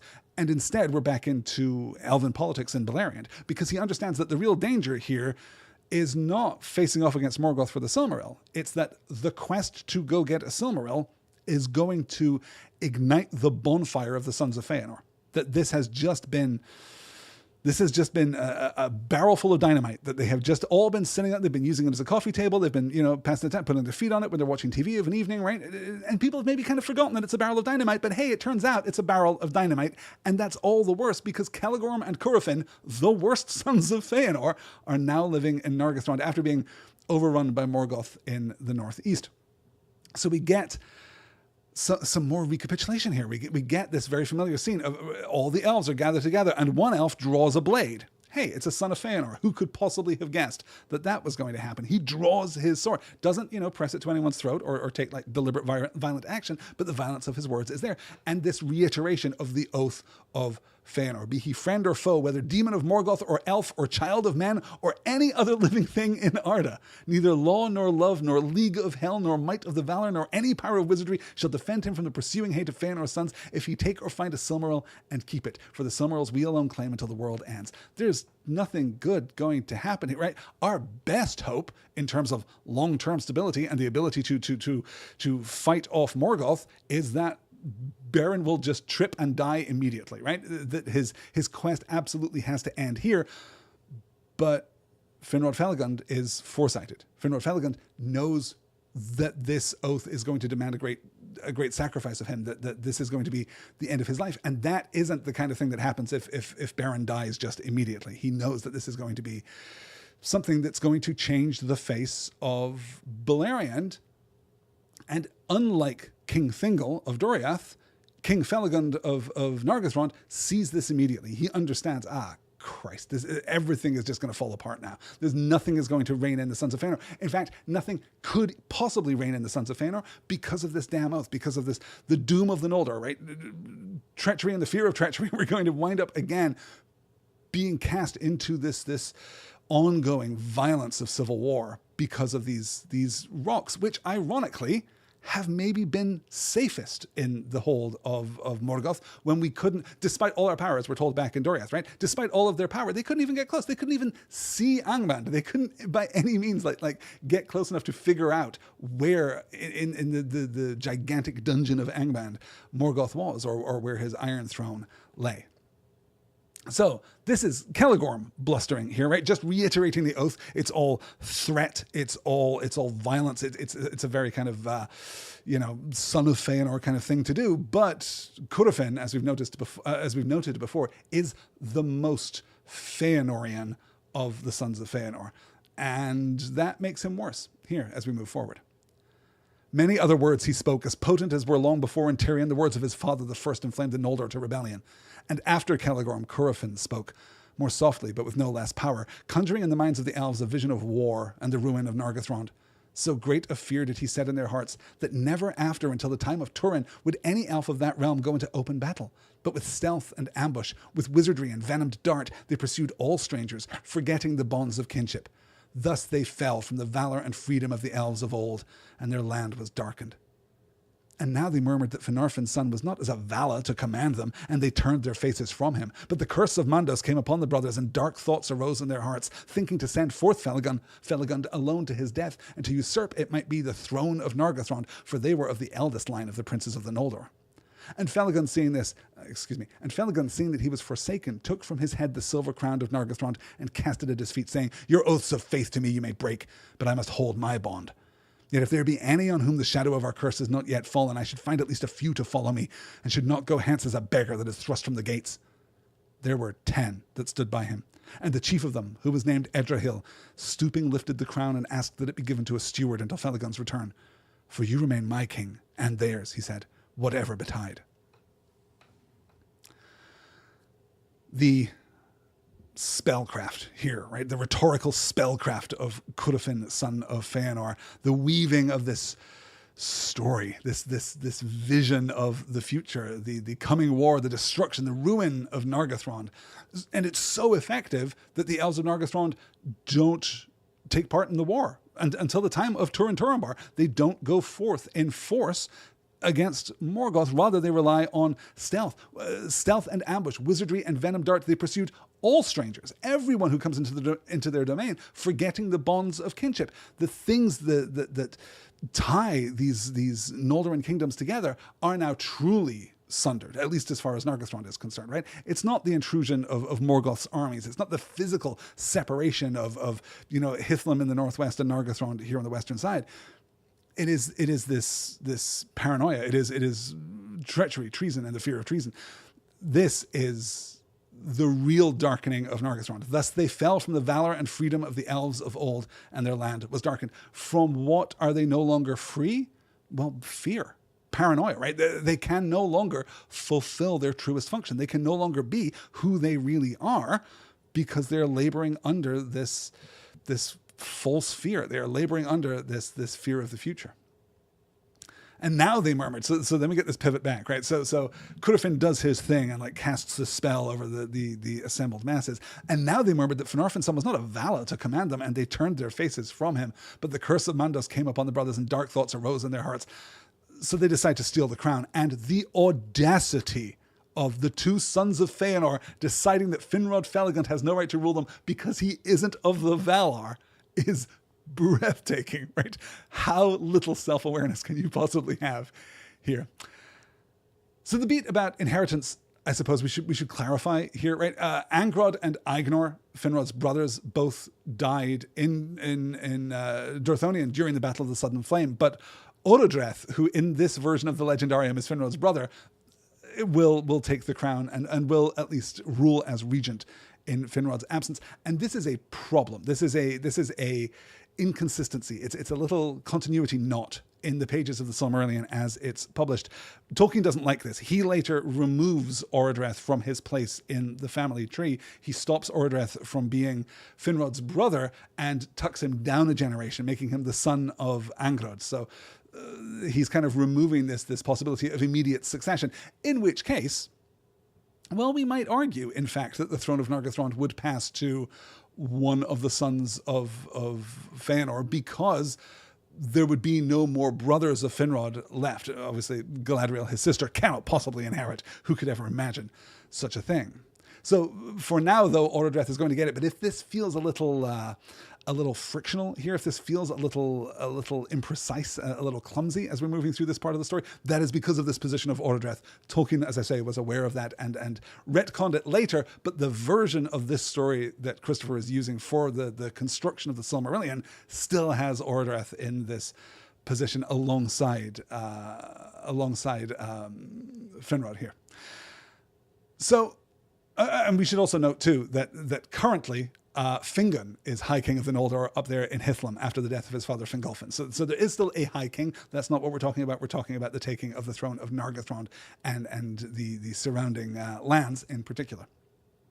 We should also take a moment here to honor Edrahil, who chooses to stand by his king and just be in one line of dialogue completely awesome, right? There were 10 that stood by. So firstly, Finrod appealing to everyone. Your oaths of faith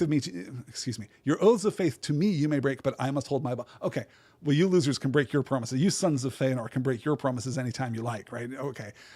I have to keep my promise. And if there's any on whom the shadow of our curse has not yet fallen, I should find at least a few to follow me, and should not go hence as a beggar that is thrust from the gates. There are 10 of all of Nargothrond, of all of the assembled masses.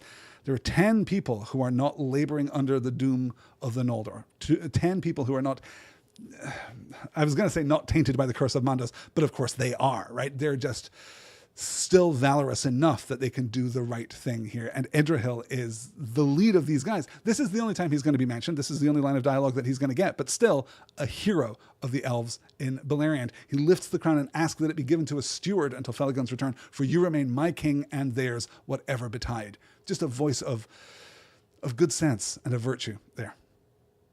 Let's take a look then at, I'm just checking the time. I would love to get to, you know what? I think we can maybe make it all the way. We've got 2 more slides to get to the Lay of Lúthien, the extended quote that we get from the original Lay of Lúthien, and I'd love to do that just to wrap up tonight. So let's quickly look at Orodreth acting as regent of Nargothrond. Then Felagund gave the crown of Nargothrond to Orodreth, his brother, to govern in his stead, and Celegorm and Curufin said nothing, but they smiled and went from the halls.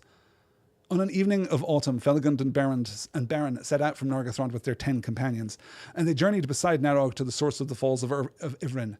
Beneath the shadowy mountains, they came upon a company of orcs and slew them all in their camp by night. And then they took their gear and their weapons. By the arts of Felagund, their own forms and faces were changed into the likeness of orcs, and thus disguised, they came far upon the northward road, and ventured into the western pass between Ered Wethrin and the heights of Tower Nafuan. But Sauron in his tower was ware of them, and doubt took him, for they went in haste, and stayed not to report their deeds, as was commanded to all the servants of Morgoth that passed that way. Therefore he sent to waylay them, and bring them before him. Thus befell the contest of Sauron and Felagund, which is renowned. For Felagund strove with Sauron in songs of power, and the power of the king was very great. But Sauron had the mastery, as is told in the Lay of Lúthien. So quickly acknowledge here that the taking of orc disguises, right, also typologically throwing forward to Frodo and Sam, which makes it all the more ironic, I suppose, that Frodo and Sam in orc disguises are way better at eluding the notice of Sauron than Finrod, Felagund, and Beren and their 10 companions here at this stage. Sauron in his tower was ware of them, and doubt took him, for they went in haste and stayed not to report their deeds. Wait a minute. Those orcs are hurrying and not obeying the bureaucracy. They're not orcs at all. So we see that Morgoth really is the greatest evil, because what he wants is constant reports, constant meetings, and we can only infer paperwork. So all of this is to set the stage for this extended quote that we're going to get to in the next slide. The extended quote from the original Lay of Lúthien, from Canto 7. We're going to see lines 2173 to 2205 of the Lay of Lúthien. And it is incredibly powerful and present. The decision here to switch narrative modes really gives us a sense of the operatic grandeur of what is happening here, because we don't get a direct accounting of the fight, right? We don't of the contest of wills, the use of magic. This is also simultaneously one of the best descriptions. And I'm just going to skip ahead now because we're running out of time rapidly, and I really do want a chance to talk about this slide here. So here we are. Sauron comes forth, accosts the companions of Beren. Finrod Felagund steps up and goes toe-to-toe with Sauron the Maya, and this is what we get. He chanted a song of wizardry, of piercing, opening, of treachery, revealing, uncovering, betraying. Then sudden Felagund, their swaying, sang in an answer a song of staying, resisting, battling against power, of secrets kept, strength like a tower, and trust unbroken, freedom, escape, of changing and of shifting shape, of snares eluded, broken traps, the prison opening, the chain that snaps. Backwards and forwards swayed their song. Reeling and foundering, as ever more strong the chanting swelled, Felagund fought of all the might and magic he brought of Elveness into his words. Softly in the gloom they heard the birds singing afar in Nargothrond, the sighing of the sea beyond the western world, on sand of pearls in Elven land. Then in the gloom gathered darkness growing, in Valinor the red blood flowing, beside the sea where the Noldor slew the foam riders, and stealing drew their white ships with their white sails from lamplit haven. The wind wails, the wolf howls, the ravens flee, the ice mutters in the mouths of the sea. The captives sad in Angband mourn, thunder rumbles, the fires burn, and Finrod fell before the throne. The cadence of this, the kind of Northern European meets Anglo-Saxon kind of rough and tumble cadence of these simple rhyming lines that have this powerful, propulsive rhythmic quality. As you can tell, it's been too long since I've had the opportunity to talk about Professor Tolkien's poetry, and I'm always thrilled. And I describe this as this really powerful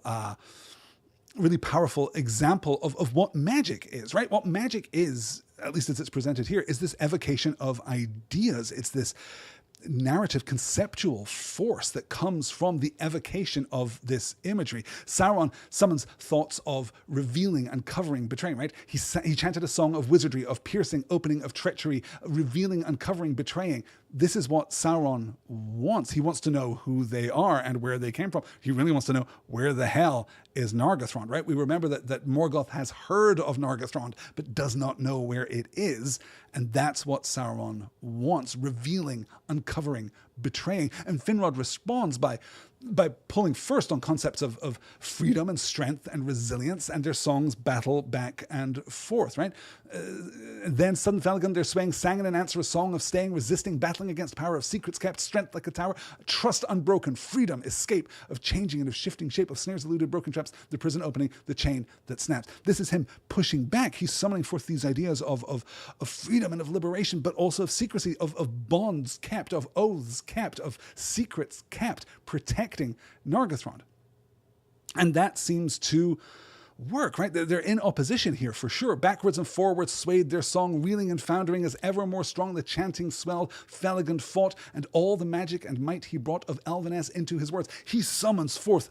Elveness here is understood as just all elven kingdoms, right? In the West, in Middle-earth, right? Everywhere where elves are, all elven culture here is being summoned into the power of Felagund's song, Felagund's words here. Softly in the gloom, they heard the birds singing afar in Nargothrond. So we start with this fairly local thing, right? Nargothrond is far away, but it's relatively close. We hear the song of birds. Birds make us think immediately, of course, of Manwë and his presence there too, and perhaps even Yavanna as well.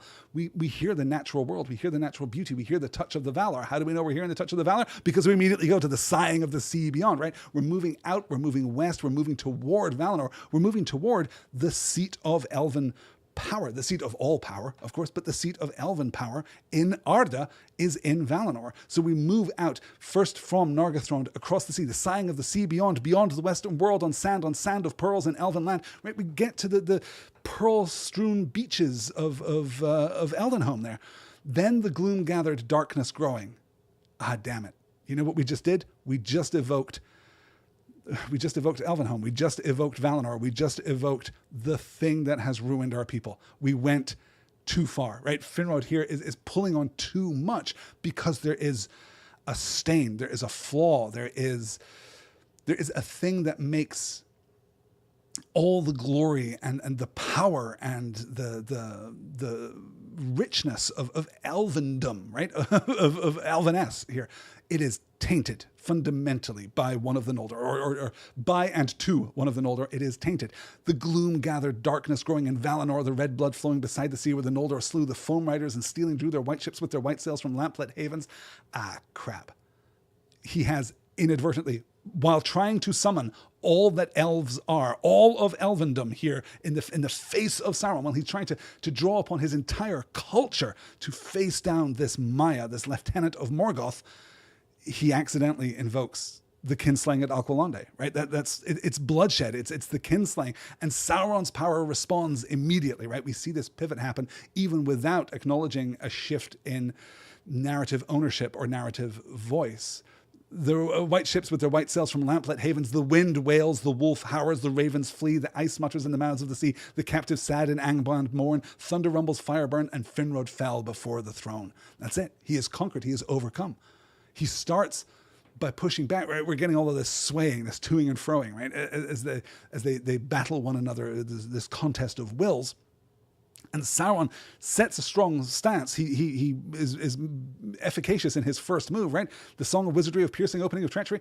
He's got the upper hand, but then Finrod responds and manages to fight back, but fights back with the fruit of a poison tree, right? With this material that cannot support or stand the goodness of elven culture that he's trying to use in defiance of Sauron because of the curse of the Noldor, because of the doom of Mandos, because of the consequence of the kinslaying at Alqualondë. And you'll note here too, Finrod himself did not partake in the kinslaying at Alqualondë. He was not one of the people present to slaughter the Teleri and to steal the swan boats. He comes in later, but it doesn't matter because the doom of the Noldor is the doom of the Noldor. It is tainted. And that, you know what, we'll do one more slide because the next slide is super short, and that means actually that we're right there. We're going to talk about Lúthien's treehouse and Huan next week, I guess. Let's do one more. Yes, as Galadriel says in the chat here, poor Finrod. It is brilliant and tragic and beautiful and inevitable, right? There's this defiance here, this I am going to call upon all that I am and all that my people are. And unfortunately, one of the things that my people are is flawed. One of the things that my people are is cursed, is doomed because of our actions. And our actions in the most generous inclusion of the Noldor there. So let's look at the last slide of this part of the story. Then Sauron stripped from them their disguise, and they stood before him naked and afraid. But though their kind were revealed, Sauron could not discover their names or their purposes. He cast them therefore into a deep pit, dark and silent, and threatened to slay them cruelly unless one would betray the truth to him. From time to time they saw two eyes kindled in the dark, and a werewolf devoured one of the companions, but none betrayed their lord.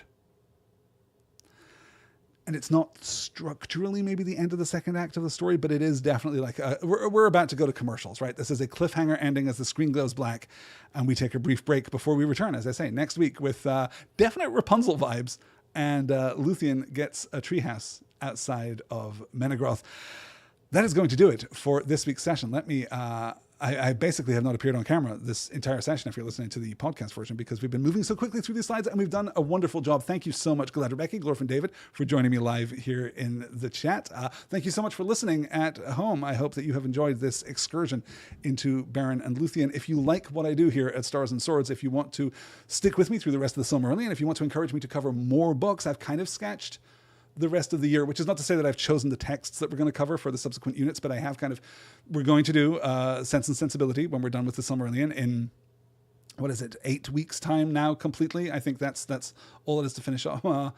Maybe 9 now, but certainly around the end of June we're going to be beginning, Jane Austen's Sense and Sensibility. So a real gear shift there, and then we're going to run a couple of modern books. I want to really look at some 21st century fiction. We'll probably do something spooky around Halloween, and then at Christmas time we're going to return to the Narniad, and we're going to take a look at the Voyage of the Dawn Treader. So we've got nothing but good times ahead, nothing but fun books to discuss as we move forward through the end of the year. And if you'd like to help me continue to keep doing this work, if you'd like to help me maybe even set more time every week aside to do this reading and prep these slides and do all that must be done, then you can support me by heading on over to patreon.com/nextword. Keep these podcasts advertising free. Keep these podcasts as dense, as rich, and as long as they are. I'm grateful to all of you for your very generous support. And if you can't support me financially over at Nextword, over at patreon.com/nextword, then tell a friend, tell somebody that you like and care about that they should listen to this podcast too. Maybe just gather up on a couch someplace with a bowl of popcorn, and I can't really in good countenance suggest that. Probably you guys have better reasons or better things to do with your evenings. I don't know. But if you're interested, at least, then please do tell a friend about this show and help me continue to move through the entire English language canon. I think that's really what our attempt here is, to cover ultimately every book. I think when I said that this show was going to be footnoting genre fiction, I didn't necessarily mean all genre fiction, but I didn't not mean all genre fiction. So we've got a few years ahead of us to undertake this great task. Thanks so much for joining me tonight, as I say, in the live chat to Becky and to David. I will see you all again next week. Oh, I don't have my slide here with the schedule. That's okay.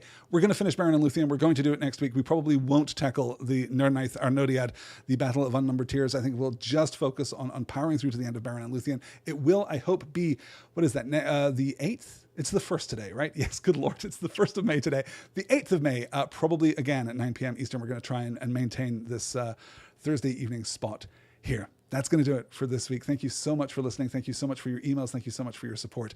I will talk to you all again next week. Until then, take care.